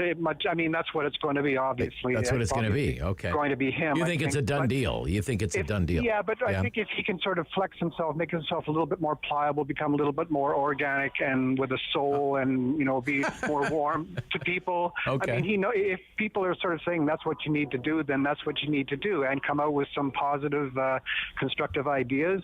You should be fine. Yeah. Okay. Interesting. When you watch the video and he goes into the passport office, you see his charm. I mean, and how he gets along with people, how he can just, strike up a conversation with people. Like, that's the real Pierre Poilievre there. When he says, you've been here since 6 a.m., 3 a.m., holy smokes. And people are quite delighted to have a conversation with him. But Bob in Ottawa South. Bob. Good morning, Rob. Yeah, hi, Bob. Do you think the Conservatives can defeat the Liberals and win an election now? Well, it started off that I think there's an old saying in politics that oppositions don't win elections, government defeats themselves. Okay. And the way the Liberals have been going in the past 6-12 months, it's a long way to the next election, but they're on the wrong track in terms of winning again. Right. And I think they very well may defeat themselves. Yes. Yeah. Okay. Yes. Okay. There is a vacuum in the leadership opposition right now, and that's because we've got a leadership contest. Yes. And of course, there's competing views. Yeah. A campaign program has yet to be settled following the appointment of the leader. Mm-hmm. And in that respect, but you must have a thought on who would be the best shot. Who would give the Conservatives the best shot? Yes, and as well getting a program together. Yeah, and who is that person? There are some different points of view in terms of the candidates right now. Sure, but who is that person for you? It's Poilievre. I think, Charest, he's been around a long time, and like all and in leadership positions, and like all politicians, if you're there long enough, there's some trouble there behind you. And that would dog him in a campaign. Of course, the Liberals are great at raising those kinds of things. Sure. Okay. So he has that history that I think he would have trouble defending some of the issues. Okay, Bob. Thank you. You're welcome. Thank you. Now, Pierre's been there 18 years. I mean, they have 18 years of material to work with Pierre Poilievre. They probably have somebody working on it right now. Is it Jean? Or Jean? Yes, it is. Jean? Yeah. Go ahead, Jean. Yep. Hi. Hi, Jean. Do you think the Conservatives could win an election, Jean? I do. You do? I do. Okay. And I think they can owe their victory to the Liberals directly because of the situation that Trudeau and his cabinet is creating. And I think Poilievre is exactly what we need. I think the Conservatives in the country need a swift kick in the rear end and get off this NDP alliance thing. Okay. And further, I think that a lot of the Liberal MPs right now, they weren't elected to represent this kind of government. And I think what they should do is they should cross the floor and become independent. If they want to be re-elected in the next election, they should show that they're not NDPers, but they are Liberals, and they have more of a left-central view than Jagmeet Singh and his crew, who basically sold out. So anyway, I think Jean Charest would probably be the best leader, but he's presenting himself as a savior, and I don't think we need that kind of a savior right now. We need a guy who's going to make, who's going to put the rubber to the road. The rubber to the road. Okay, interesting. Yeah. Thank you. Very interesting take. Thank you. Yeah. All right, we'll take one more. This will be the last one in Kemptville. Russ, Kemptville. Good morning, Rob. How are you? I'm good. Russ, thanks for calling. Do you think the Conservatives could win an election? I really hope they can. Okay, and who gives them the best shot to do that? Oh, it's Pierre. I bought a membership to ensure he's the leader. Oh, yeah. I don't normally buy memberships to political parties, but this one I needed to because I was much like a caller a few callers back, very disappointed during the election loss. Okay. And I just feel like our country really needs to get back on track and in a proper direction with, common sense things like selling resources to pay for social programs and to advance green technology and those types of things, The other thing I find really concerning is how is the RCMP commissioner still our RCMP commissioner? Like, why is she not on the right now? She enjoys the full confidence of the Prime Minister and the Public Safety Minister and every minister. Of course, yes. Her co-conspirators, absolutely. She has their full confidence. Yeah. So, and she decided not to press charges against Trudeau because of national security reasons. So this person is very, very questionable. There's no reason why she's in charge of our RCMP right now. All right. Gotcha. Thank you, Russ. Good last call there. Thank you. Very interesting hour discussion on politics. We'll do it again tomorrow. Talkback hour, always on the Rob Snow Show between 10 and 11 o'clock. Full 11 o'clock newscast, all the latest breaking news coming right up. And then my friend on the right side of things, Michael Taube, syndicated columnist. This is City News.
number one for local news in Ottawa and the Valley.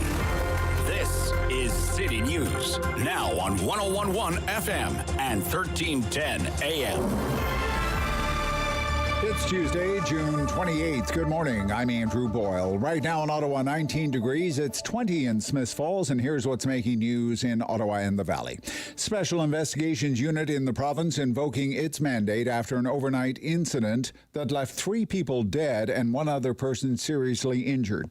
2 people were stabbed to death, another killed after an interaction with police. With more on this story, here's City News reporter Chris Curries. Nearby residents tell me it's a nice, quiet little area tucked in between Alta Vista, Heron, and Banks. It's really surprising. It's not something you'd expect to happen around here. John says his understanding is that there was some sort of gathering at the home on Anoka Street, and things went terribly wrong where police were called and got involved.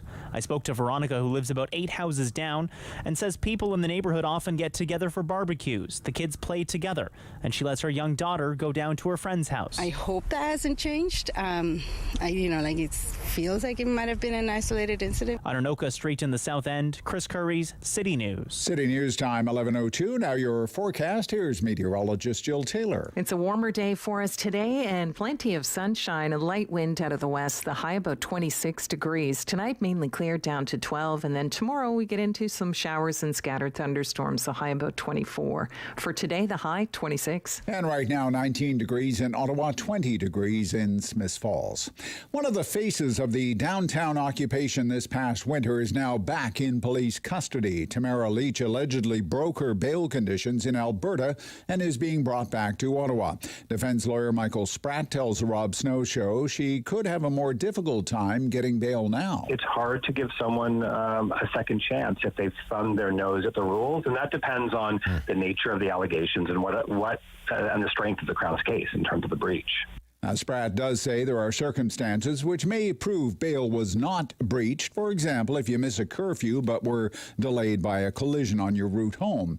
It will be up to an Ottawa judge to look at the merits of the new charge. Probably the last thing you want to hear as we get closer to your holiday this summer, but a COVID-19 subvariant fueling a surge in cases in some European countries is now on the rise in Ontario. It has some wondering when those 4th doses of vaccination will be open for those under the age of 60. Here's City News reporter Kevin Meisner. COVID cases in Ontario have been steadily increasing since early June, with the BA.5 variant quickly replacing Omicron. Epidemiologist Rewat Deonandan tells City News the province should be in the process of a full 4th vaccine dose rollout to give the public an immunity boost ahead of the next wave fueled by the variants. And a 4th dose increases your ability to prevent reinfection. So I think now's the time. Premier Doug Ford says his government will have more to say about expanded 4th doses once the new health minister, Sylvia Jones, is fully briefed. She understands the file. She's going to address those issues. But there are experts who say 4th doses should be reserved for immune-compromised people, seniors, and other at-risk populations, and that the second booster has limited benefit for the broader population. At Queen's Park, Kevin Meisner, City News. City News time, 11:04. NATO Secretary General Jens Stoltenberg says Russia's invasion of Ukraine has sparked a fundamental shift in the alliance's approach to defense. Stoltenberg said today that member states will have to boost their military spending in a more dangerous and unpredictable world. He spoke as U.S. President Joe Biden and other NATO leaders, including our Prime Minister, begin arriving in Madrid for a summit that followed the G7. I'm Andrew Boyle for News Anytime. Follow up online at ottawa.citynews.ca. Strong voice. Strong opinions. Rob Snow Show returns on Rogers TV and City News. 101.1 FM and 1310 AM. He's my friend on the right side of things, syndicated columnist, former speechwriter to Stephen Harper. Michael Taube is back on the Rob Snow Show on City News. Good morning. Hey, good morning, Rob. How are you doing? I'm good. Great to hear from you. So I would like to, we're going to focus, the last time we talked, we picked a lot on the Liberals. So let's, we're going to kind of equal opportunity instigators here. Okay. Let's talk about the Conservative Party of Canada. Sure. You know, the city is planning for protests for Canada Day. through Thursday and Friday with a lot of the same cast of characters that were involved in the Freedom Convoy. And a few Conservative MPs met with some of those Canada Day protest organizers. I know some of them walked out at some point when the speeches got really wild and crazy, but others stayed, and still others came back for a second helping. They couldn't get enough. Second session later in the day. What do you think about that? Again, I don't have a big issue with it as others do, in the sense that even when, you and I talked about this, and I talked about it with others, and I'm sure you had guests on who even maybe mentioned it. If you don't build a line of communication with anyone, even those that you disagree with, you're just going to create more division or further divisions, bigger walls, bigger barriers. So it's actually not a bad thing that I think it was, what was the rough number? About 22, 23 of them actually went into the first session anyway and broke bread, stayed for a while. You're absolutely right. As I understand it, about close to half of them left after some of the speeches were going on topics that they didn't want to discuss, or they didn't want to hear about, or they just thought were not helpful. There were some MPs who came in for both days of the session. So at least it shows, if nothing else, that some Conservatives, even if they're just backbench MPs, are willing to sort of stand out and listen. Doesn't mean they have to agree with everything, and I'm sure a lot of people in that room didn't agree with everything they heard. Maybe they didn't even agree with half of what they heard. But that small little olive branch is better, in my opinion, than anything, say, that the federal Liberals did, which was basically just to chop down trees and do nothing else. All right. Are you worried at all, though, Mike, that some of the things that we're hearing from the Conservative Party, the Lewis and Poilievre campaigns, arguing and bickering over who loves the Freedom Convoy more, this talk about the World Economic Forum, one world government, it's that they're just veering outside the mainstream. Well, are you worried about that? No, and No? the reason I'm Okay. not, no, I'm not, because it's, again, some of it is strategic, some of it is political, and some of it is just chatter, and I think you have to sort of try to break those apart. Okay. I mean, obviously, we don't have an enormous amount of time, but very, very quickly, I wouldn't say that Poilievre and Lewis's team have had necessarily a love affair with the Freedom Convoy. That I would disagree with. But it's true that obviously both of them are trying to attract people that were supportive of greater freedom, greater liberties, or believe in the principles behind the Freedom Convoy, even if they disagree with other parts of it. And for the World Economic Forum, I agree that there's been a lot about that, but it's much like, say, when the Bilderberg Group comes up every so often and people start wondering about these, these little hidden conspiracies and things. The only thing I will say is, although Stephen Harper, when he was Prime Minister, my old friend and boss, and other Conservatives did associate with the WEF many years ago, that's certainly true, the WEF's positions have changed on certain things, including the way you look at population growth, the nature of capitalism and free enterprise. And for that reason, you have people who are looking at them with a very stern eye. Again, I don't like conspiracies. I don't like discussing them. And I certainly don't think the Conservative Party should spend an enormous amount of time at it. But unfortunately, these sorts of issues do pop up during leadership campaigns.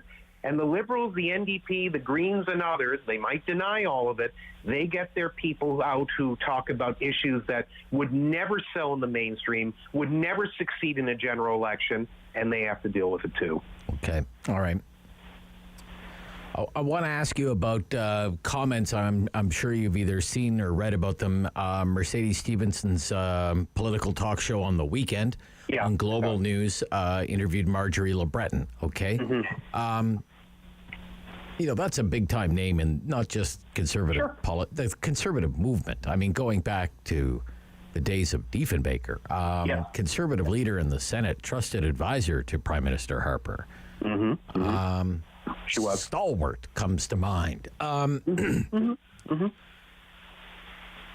This is the story as written for Global News. A former Conservative Senate leader is expressing concern about the direction Pierre Poilievre is taking the party, worrying the Tories might be reaching the point of fracturing beyond repair. Marjorie Le Breton said leadership candidates jumping on the grievance brigade is doing a disservice not only to the party, but to the country. She fears the relatively young coalition, talking about the party, may not be able to hold together. I'm very, very worried about what's happening to the party and what's happening during this leadership debate, LeBreton said. I fear the great accommodation that was reached between then Canadian Alliance leader Stephen Harper and former PC leader Peter MacKay in the fall of 2003 is fracturing beyond repair. What do you think of those comments? Do you share her concerns at all? No, I don't. It is something I'm actually thinking of writing about, so I'll give you a sum up of what I'm toying with. Look, Marjorie LeBreton is everything that you said she is, Rob, and I agree with that. And I know Marjorie LeBreton a little bit. I know people associated with her. I know her links. I know her history. I know the fact that she has obviously defended the conservative movement. As she said to Mercedes Stephenson, this is a direct quote, she is a traditional conservative. That is all true, and no one is denying it. And obviously, as a person living in a free society, she has every right to be unhappy with her party, unhappy with leadership candidates, disappointed with the way Canadian conservatism is moving. It's talking about fracturing, the party being fractured and other things. She has the right to say all that. I disagree with her assessment of it, and I don't think it's anywhere near as bad as what she's suggesting. Okay. I think you have to also consider what Marjorie LeBreton's type of conservatism is versus the modern type of conservatism we see today. It is different. Marjorie's was more towards the red Toryism or left-leaning conservatism of the past that, yes, still does exist, and yes, some people do believe it, but by and large, the party that the Conservative Party itself is mostly a blue Tory or right-leaning Conservative Party. More than two-thirds of the membership actually associate themselves that way, as studies have shown, and that's basically the measure you have to follow. Again, as well, you have to also consider Marjorie LeBreton's ties in recent years with, obviously, or decades, with Brian Mulroney and others. We know that a lot of them are obviously linked with either the Jean Charest campaign or they're okay with Patrick Brown or whatever. Again, that's their right. There's nothing wrong with it. But you have to look at it from that side that they don't necessarily agree with Pierre Poilievre. They don't like what he espouses. They don't believe in his messaging, and they want someone else. Again, that's how leadership races are run. We get all that. But to basically state that the party is going to be fractured, I think there's no doubt, Rob, that, as I've said, this is a battle for the heart and soul of the party. And I'm not saying it just to repeat myself. There really is something going on here. And I sensed it for a few years. I'm not the only one who senses it. And I think we know that no matter who wins this race, it is very, very likely that there is Poilievre, Charest, Brown, somehow Lewis comes up from fourth place and moves forward. There are going to be people who are going to be frustrated, and it's going to be very difficult keeping the conservative tent together. We know all this, but unfortunately, I think this has to happen to some degree. I think this has been called for a long time, for quite a while, just because in 2003, when the old Canadian Alliance and the old Progressive Conservatives came together, they came together under the tent or the idea or principle of conservatism, but brought in different views. I don't think it's going to be a seismic destruction of the party, but will there be cracks afterwards? Yes, and then it's up to the new leader, most likely going to be Pierre Poilievre, who's the acknowledged frontrunner, to fill in those cracks and ensure not too many people leave and most conservatives stay with the ship. All right. Interesting take. Okay. It's, as a follow-up to that, I find it curious that the Globe and Mail that got a hold of Elmer MacKay, who remember stepped aside back in the day to give Brian Mulroney a shot at getting into the House, if I remember right. Yeah. He did. In a by-election. He's 85 years old now. Yeah, Peter's father, He is quoted, it's fashionable to say, and he's talking about Marjorie LeBreton, it's fashionable to say that the party has lost its direction. You could say that about any of the parties. And true. And he also said, he likes Poilievre. He's going with Poilievre. Forthright, courageous approach. Doesn't back down on his principles. So that's that's one person. But nevertheless, I thought that's very. You could say that about any of the parties. So let parse that a little bit, okay? Yeah, sure. Mr. Trudeau's Liberal Party. That's not the same as Jean Chrétien's Liberal Party. Hardly. Very different party, right? Yeah. Right. Jagmeet Singh You could say that's not the same party that Ed Broadbent led. Or even Jack Layton. Or even Jack Layton. Want to argue right? about it? Yes. No, I agree. And I think maybe one of the reasons that the Green Party is having such problems right now is it can't figure out what it's going to be beyond Elizabeth May. That's right. Exactly.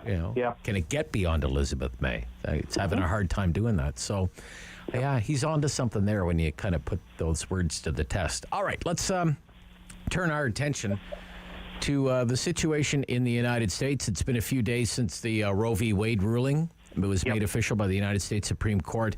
I want to get your thoughts on what it could mean for the midterms. My goodness gracious, if there was ever to be a rallying point for Democrats, you would think this would be it. What do you think?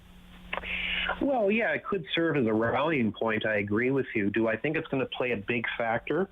It's hard to say. I mean, very, very, very early polling, and this should not be used as an explanation of what will happen between now and June and November when the midterms occur, does not seem to show that the needle is moving very much. Now, this may change, obviously, depending on how long the protests last, how frustrated people get, and how many people rally behind the cause, even though there's nothing much more you can do at this stage. I don't necessarily think it's going to wildly change the U.S. voting patterns for the midterms, and I don't think Americans are going to be suddenly motivated en masse to support the Democrats or even to defend the Republicans one way or the other. I think that a lot of Americans have sort of made up their minds about it, and even those who are not fascinated with politics or tend to be single issue oriented or otherwise, or just feel that politics by nature has just gone to such a position it's deplorable. There's no point in participating. They're not active. They're not interested. They're not fascinated by it. I don't think this particular issue is going to necessarily motivate them to actually go to the ballot boxes in November. A week in politics is a lifetime, as they say, and this is months, and the world will move on to other issues. Right. Well, obviously, a lot of people have their own thoughts about this. It's a very volatile issue. It's a very controversial one, and people will take their position as they see fit. I don't necessarily think that Democrats, again, this is sort of the hope that the political left, or at least the modern political left, likes to do with a lot of issues, including in this country. They keep thinking this is going to be a rallying cry, that the politically disenchanted, the political partisans, the ones who are sort of bordering on the Republicans but are looking for other options, they're all going to come swarming to us. You will obviously maybe an uptick or a spike in some of the midterm election numbers. You might have a higher turnout, but I don't think you're going to see these wild divisions, because if you look at it from a north-south boundary point, the West, some of the states in the West, the Midwest, etc., the numbers, at least in the early days, seem to be fairly consistent.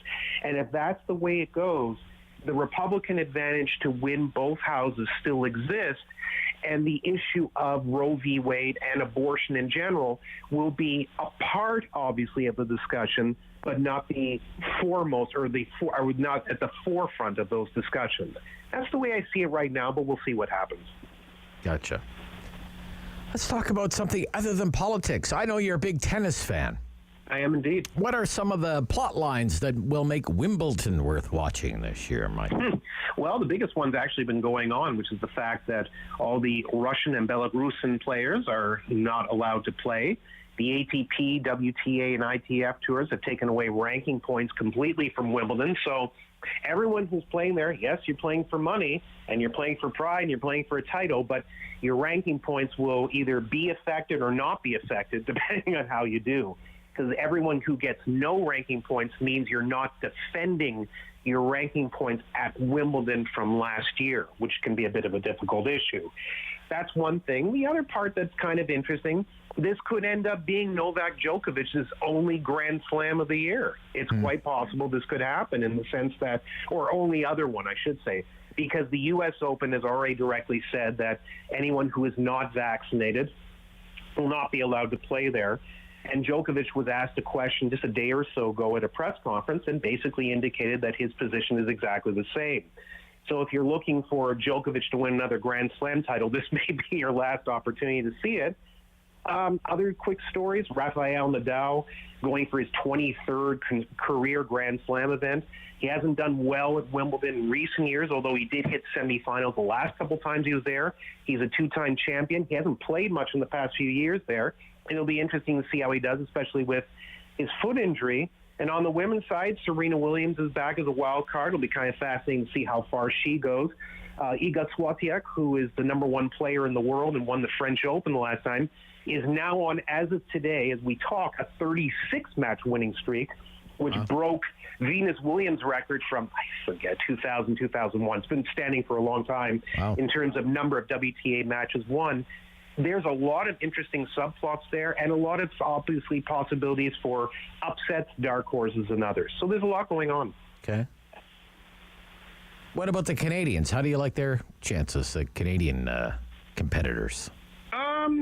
Felix, double A, as we like to Roger Aliassime, he actually is now the highest-ranked Canadian male tennis player in the world. So he plays well at this tournament. You know, it's not his best service, but I think he could do nicely. Denis Shapovalov has obviously made it to the semifinals here. He's actually very comfortable in grass, but he has come in with I think a 6-match losing streak, if I'm not mistaken, going into this tournament. So that's obviously working on his confidence.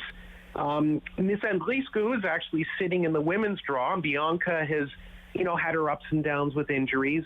It would be nice for her to get a little bit into the draw. I don't think she'll go too far.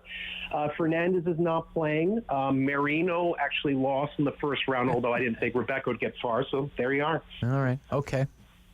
So Friday's Canada Day. So I wanted to ask you, how is it that Michael Taube, for example, came to live in Canada? And why doesn't Michael Taube live in the United States or some far-flung exotic location? But he's in the Toronto area. What's Michael Taube's Canada story? What's his Canada origin story? My Canada origins are very white bread and very dry. To be oh, really? Okay. I am third-generation Canadian on one side, second on the other. So I've been here. My families have been here for a long time. I mean, obviously, as I've said before, I think I maybe mentioned to you, I have Russian heritage, Polish heritage, maybe a touch of German, and depending on my olive skin color, there could be something else there that I'm not aware of. I should really do 23andMe and find out. 23andMe. But I've been here a long time, so I don't unfortunately have a very exciting story. And as to why I'm still here, I mean, obviously, I think Canada is a great country, and I'm pleased to be here, and I'm happy to live here. My wife, who I married, obviously wanted to stay here and wanted to stay in Toronto near her family, as I did mine, so we stayed. And although I lived in Ottawa for a period of time, that's where my son was born, actually. We came back, and the chances of us moving elsewhere, I would say, are about zero. So for everyone who's coming forward and what's about to come, happy Canada Day to us all. Even though my story's not exciting, I'm happy to be Canadian. But your parents were born here? Yes, they were. And your grandparents were born in Canada? My grandfather on my mother's side was, and the others were not. The others were not. Okay, really interesting. Okay. Look, Mike, great to hear from you as always this week and kick around some of the big issues going on in the political and sports world. And I hope you get a chance to spend some time with your family and have a great Canada Day long weekend, if you get the long weekend. And we'll talk to you next week. I hope you and your family do as well. All the best, Rob. Happy Canada Day. That is syndicated columnist, former speechwriter to Stephen Harper, Michael Taube. Coming up after the news, here on the Rob Snow Show, we have Andrea Hatala is co-chair of the ODSP Action Coalition, and it was an issue during the Ontario election campaign with all the parties promising to enhance the Ontario Disability Support Program. The Ontario PCs won the election. They said they're going to increase the ODSP by 5%, which would be about an extra $58 a month. Won't get people very far. I'm going to talk about what should happen to ODSP. Just ahead, Rob Snow Show, City News.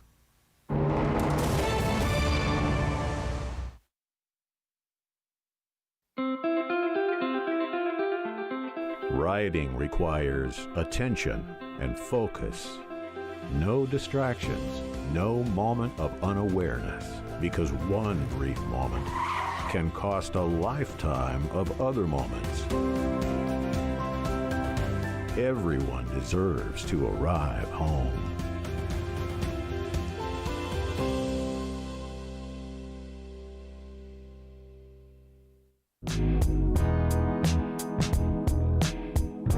The Maritime provinces are home to some of the oldest settlements in Canadian history.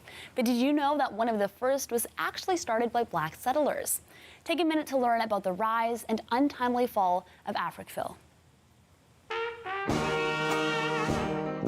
Black people have lived in Nova Scotia since before the founding of Halifax in 1749, but it wasn't until after the American Revolution in the late 1700s and early 1800s that large groups of black settlers began to arrive in the province, many of whom were former slaves promised freedom and land in Nova Scotia. What they encountered when they arrived, however, was racist treatment by their white neighbors and government officials. This pushed many black people to build homes on the outskirts of town instead.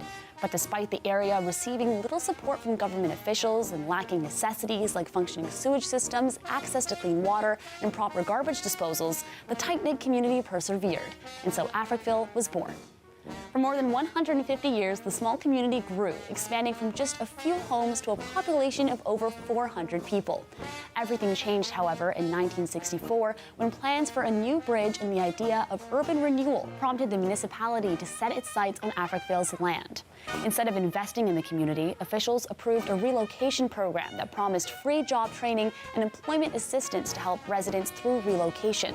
But the reality wasn't so kind. Residents had their belongings moved in city dump trucks and homes were demolished immediately after their owners left. Of the 400-plus people living in Africville, only 14 residents held clear legal titles to their land, so the rest were only given $500 with the promise of more social aid in the future. Not much else was actually done to support Africville and its residents until 2001, when a United Nations report called for reparations to be paid to the community. In 2010, Halifax Mayor Peter Kelly apologized for the atrocities against Africville as part of a $4.5 million compensation deal. In 2021, Councillor Lindell Smith put forward a 7-part motion to plan for the future of Africville alongside local organizations and the descendants of former residents. Today, there's a public park and museum where Africville once stood to teach visitors about the history of the land and its community. If you've never heard of Africville, you're not alone. The tragic story of this small black community in Nova Scotia is not as well known as it should be.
News in Ottawa and the Valley. This is City News, now on 101.1 FM and 1310 AM. It's Tuesday, June 28th. Good morning, I'm Danielle Bain. Right now in Ottawa, 21 degrees, partly cloudy skies, and in Smiths Falls it's 19. Here's what's making news this hour. Ottawa Police and the SIU are investigating a triple homicide in the Bank and Heron area. Police were called to the 1200 block of Anoka Street around 10:30 last night after reports of a stabbing with multiple victims. 2 people were found dead when police arrived at the location. A third person received multiple serious stab wounds and is in hospital. Another individual died after an interaction with police. The SIU is investigating that case, while the homicide unit focuses its investigations on the stabbings. One of the organizers of the downtown occupation in Ottawa has been re-arrested in Alberta. Ottawa police confirmed Tamara Leach has been arrested for allegedly violating her bail conditions. She'll be brought back to Ottawa to face those charges. Leach and fellow protest organizer Chris Barber are jointly accused of mischief, obstructing police, counseling others to commit mischief, and intimidation.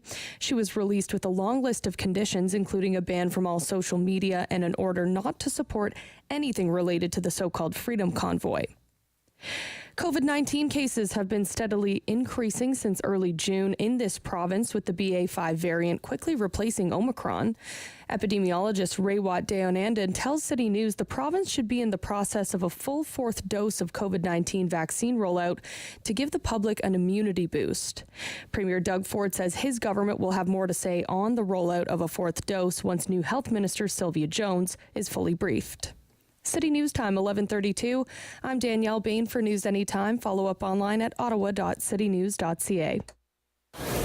The world is changing. So keep up with Rob. The Rob Snow Show returns on Rogers TV and City News, 101.1 FM and 1310 AM.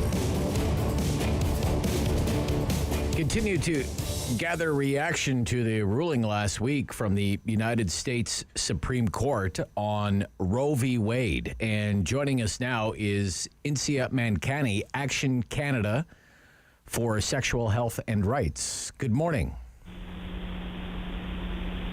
Good morning. Insia, can you hear me? Hi. Yeah. Hi there. Yes. Hi there. Yeah. Thank you for taking the time. Thank you for joining Thank you for having me this morning. What is Action Canada for Sexual Health and Rights? What is that? So we're a not-for-profit organization that really works on the front lines to help bridge access gaps that we see in Canada and provide accurate information about sexual and reproductive health and rights and advocate for them on the front lines, really. Okay. What is your reaction? You've had a few days to kind of digest it. I'm sure you've talked to colleagues about it. Your reaction to the ruling from the U.S. Supreme Court. What do you think about that? Yeah, I think the reaction on Friday was just absolute devastation, and I think a lot of that feeling does still remain. It's not just about abortion. It's taking away the rights of a person to make decisions about their own bodies and their own lives, and it will have real impact on, and it will devastate the lives of real people across the United States. But I think the feeling that does remain now is that there's work to be done both in Canada and in supporting our partners in the U.S. and elevating their voices in the issues that they see coming up in the following few months. Okay. So I already heard stories or read tweets along the lines of some American women may come to Canada to seek an abortion, to seek the procedure.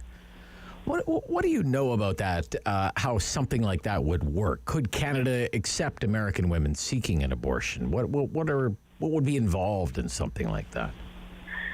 So Canada does allow you to pay out of pocket for abortions, but that also raises the question of who would be able to access those.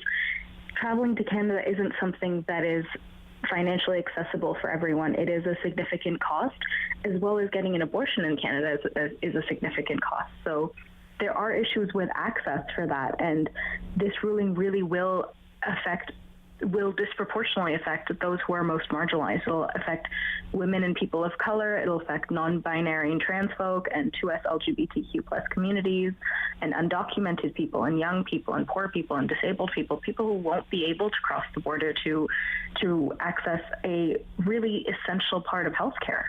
Okay.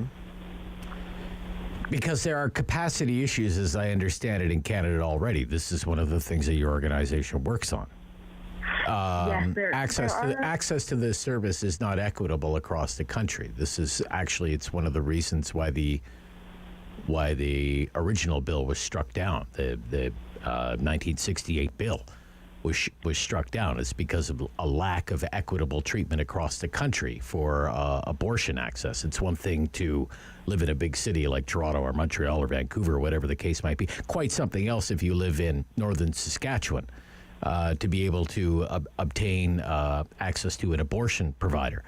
So given that that's the case already right now in this country for Canadian women, I'm just wondering about the ability for Canada to accept American women seeking the procedure, whether they would be able to access it at all. I mean, theoretically, they would be able to access it, but again, it really is like a question of whether they will be able to, whether they have the financial means to cross the border, whether they have appropriate childcare, because we also have wait times in Canada from a few weeks to a few months in some provinces. So it really depends on whether people in the U.S. have the means to be able to put essentially their entire lives on hold to get this treatment, which is such an essential piece of healthcare. And those who are able to access it aren't going to be the ones that are most impacted by the Roe v. Wade ruling, especially because there are safe haven states along the border in the north as well. So they may not even have to come all the way to Canada for it. But there are also people who just simply will not be able to travel out of their state to be able to access this medical treatment. Okay. Many abortions now, as I understand it, are they're done through pills, right? It really depends on the kind of abortion. There is a medical abortion which is done through mifepristone, which is a pill. Right. But surgical abortions are also needed in some cases. It really depends on a case-by-case basis. Yeah. I mean, it's one thing, I guess. I'm wondering how the availability of a prescription medication, or whatever you want to call it, the abortion pill, the availability of that. How that's going to factor into this Roe v. Wade ruling, and what some of, like a state like Mississippi, which this ruling from the U.S. Supreme Court was all about, that has a heartbeat bill, and all kinds of other states have these heartbeat bills and trigger bills. How does the basically getting pills through the mail, how is that going to be enforced? What's your understanding of that? What is the plan there from these states that are doing these pieces of legislation? You know, I think it's such early days that we're still learning of what the impact is going to be, what that's going to look like in practice. I think the aim is still to ensure that everyone who needs access to abortion is able to receive it. But what this looks like in practice is still going to be coming up in the next few months. This really isn't about saving children as it's been framed as it is. It's about restricting access to making decisions about lives and bodies and putting control over who can control their own lives. So it really will impact that if you're able to get those, if you're able to get it mail forwarded to you, for example. Right. Okay. So, given that this has happened in the United States, a near 50-year precedent, given that this has happened in the United States, what are you on guard for here in Canada? What are you worried about here in Canada? There is no law in Canada. It's basically kind of self-regulated between a woman and her medical professional. So is that enough, in your opinion? So we are very fortunate in Canada that abortion is regulated and protected under the Canada Health Act as a piece of healthcare because it is healthcare. So there isn't really a need for legislation because that would mean putting abortion in the criminal code. It would mean restricting how and when a woman can get an abortion, and it would open this up to debate when there isn't one in Canada at the moment.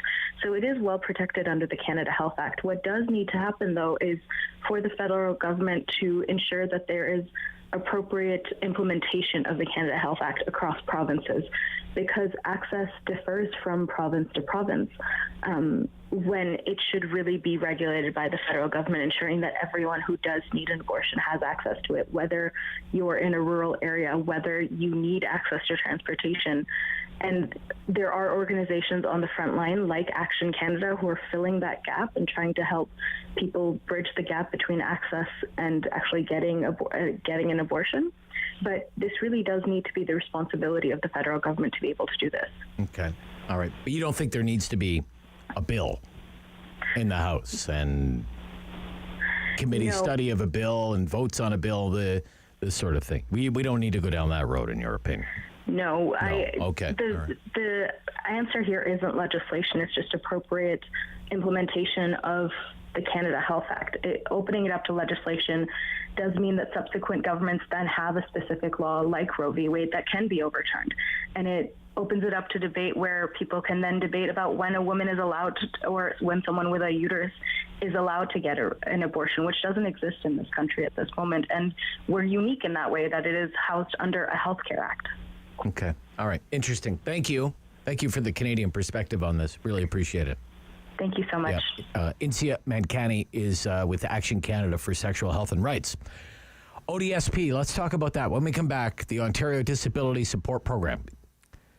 What the Ford government is planning to do with that program and what should be done with ODSP. When we return, Rob Snow Show, City News.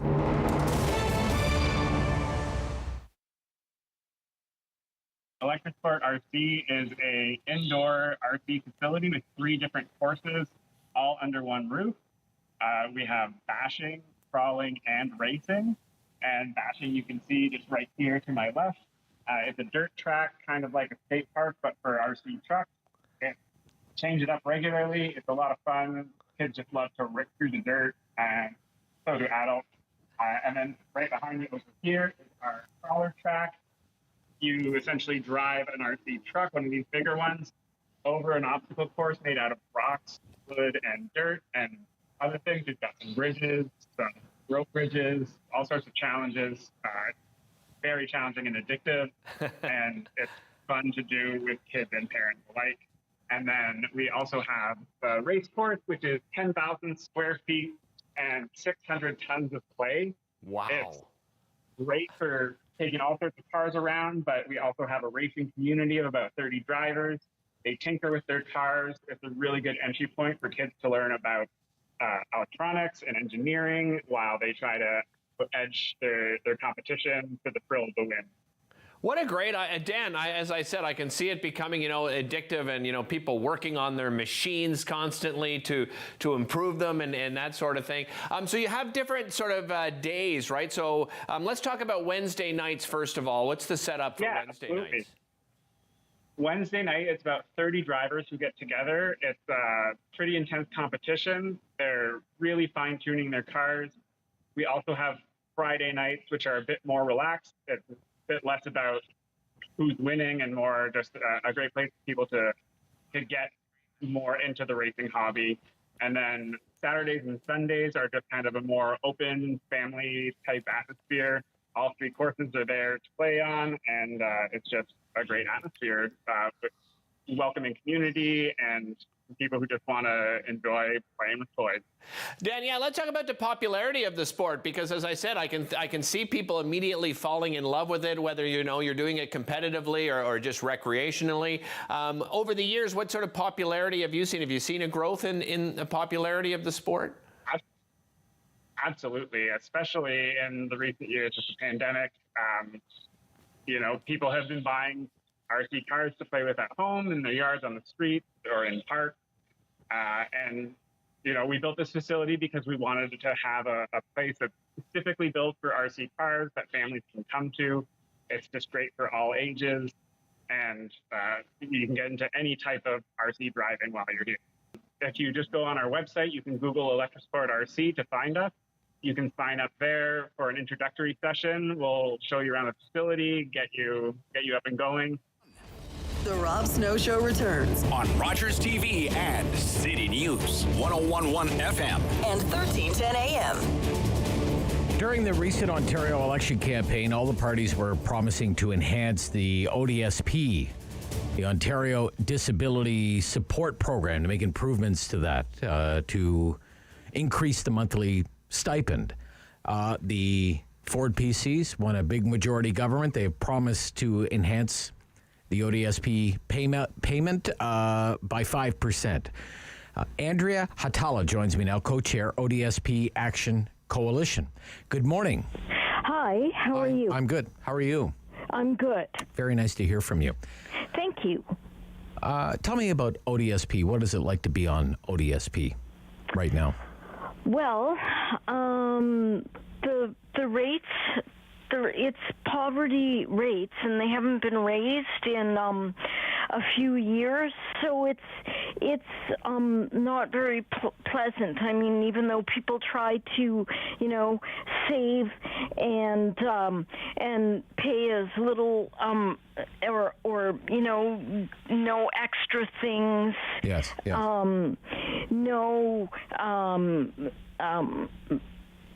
No, like trips, no summer trips or holidays or things like that, of course. And no treats or luxuries if you're on the ODSP. Yeah. But treats. Luxury sounds like way too expensive. Right. If you're in a rural area where you live a long way from the food bank, then life isn't that great because often you have to carry heavy cans and stuff back. The rates are so low that many people are forced to use food banks and things like that. So I mean, it's a real pressing issue. It's not, just that we're crying like for nothing. And it must be even more difficult now with the rising cost of living. Yeah, it is. That must make it even more difficult. Well, it says that I read that the maximum a person could qualify for would be $1,169 a month. Is that about right? Does that sound about right? Yes. Some people get special diet, which gives them an extra $200 a month, which would equal 13. But rents have gone up, and most rents are over 1,000, and you can't even get a room for less than $600 a month. So, and the rise in the rates hasn't reflected inflation. Yeah. So the Ford government, the Ontario PCs, have promised that they will, if they won the election, they promised they would increase it by 5%, which comes out to be about $58 a month extra. Yeah, which would make it like 12. About $12.27 or something like that. Yeah, $12.27, which still, isn't. I mean, we would appreciate any increase that they give us, but still, that's going to make that's you can afford a little bit extra, but not a lot for that. No, not much extra for that. So you're with the ODSP Action Coalition. You're the co-chair. So what is the ODSP Action Coalition? What do you think should be done with ODSP? I think that the rates should be raised at least to about $2,000 a month. Okay. So about what the CERB was, CERB. right? About what the CERB was then. Yes. Right. Okay. And if, for example, if it was $2,000 a month, how would you be able to do with that? You can't do now, for example. I mean, have a decent place to live, a better place to live, eat better, for example, stuff like that, right? I think, yeah, eat better, have be able to afford rent, not have to go to the food bank, because the food banks were not supposed to be a constant source of food for people. They were just when people we're in an emergency or something. Yeah. So the food. So if we had $2,000 a month, then people could afford a place to live, and they could afford to go shopping, and put more money into the economy, right? Rather than being a drain. All the money, like they spend the money that they make, they spend it locally, right? They'll spend it in their areas, or and that will help the economy rather than being a drain. Yeah. Do you feel as though the issue is finally getting enough attention, or is it something that's been neglected for a long time? The issue about ODSP. It's been neglected for a long time, and I've fought for a long time for it. But recently, Mike Schreiner has tried to bring it up in the legislature. And he said that we should double ODSP rates. Right. And then during this election, all the other parties said that they should increase ODSP rates. So it's finally, and that's why Ford said, well, okay, we'll give you 5% more, because he hadn't increased it in the 4 years since, in 2018 he gave us a 1.5% increase. Yeah. But after that it hasn't been increased. So hopefully in the new budget he will put that it's going to be increased, the 5%. Yeah, but 5%. Yeah. Yeah. Okay. All right. Well, look, Andrea, it's great to hear from you. I really enjoyed our conversation. We'll see what happens with it, and we'll call you back when we know more about it. Okay. Thank you so much. Yep. All right. Co-chair, Thank you. ODSP Action Coalition, Andrea Hatala, on ODSP rates. The Premier says it'll be in the budget, a 5% increase to ODSP. Sam LaPrade is here, host of the Sam LaPrade Show, coming up right after the noon news. $1,169 a month is the ODSP payment for a single person. I don't know how people live off that, Rob. Right. Honestly. I said they don't use this term poverty line anymore. It's kind of like an outdated term. They use this word low-income cutoff. Right. And Statistics Canada says the low-income cutoff, if you live in a rural area, is this much. If you live in a small town, it's this much. If you live in a big city, it's this much, because it costs more to live in the big city, right? It's $22,000 a year is the low-income cutoff, what used to be called the poverty line. Yet somehow someone on ODSP, someone who's disabled, that's why they're on ODSPs. Right. They can't work. They're disabled. They have a disability, long-term disability. You expect them to live on $13,000 a year in the big city, right? I don't understand it, honestly. Yeah, very challenging. Well, and you heard your last guest talking about the food bank, right?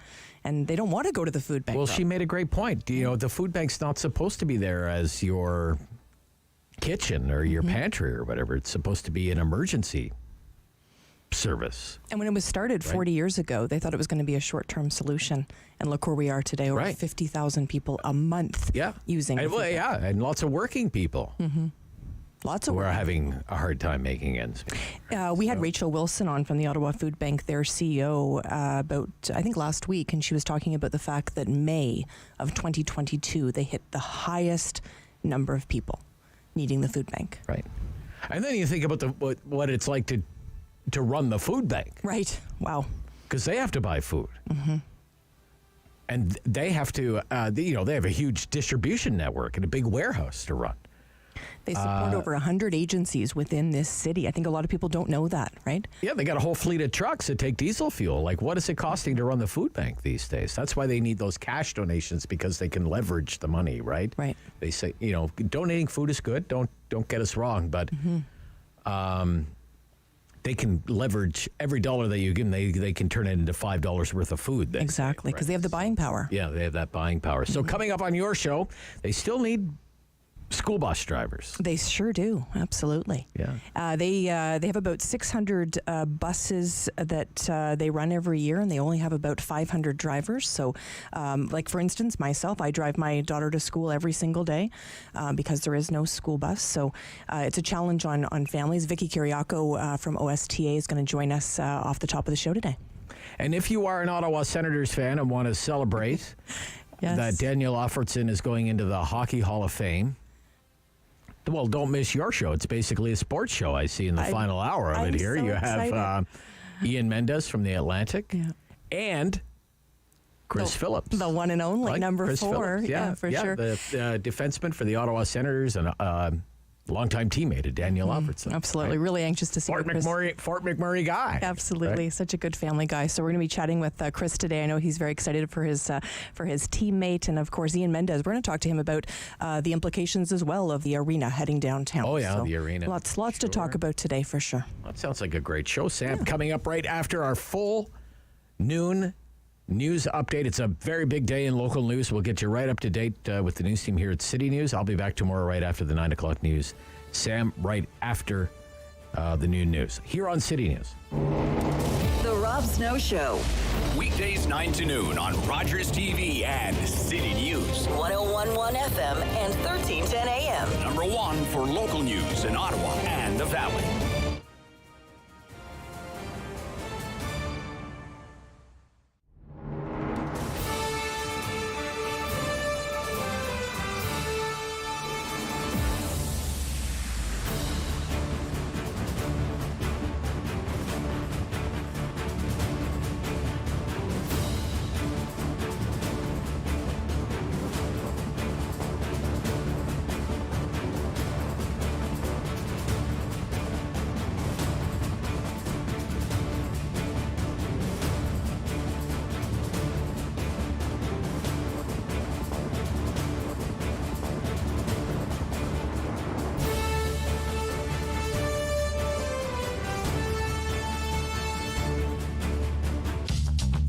This program is brought to you by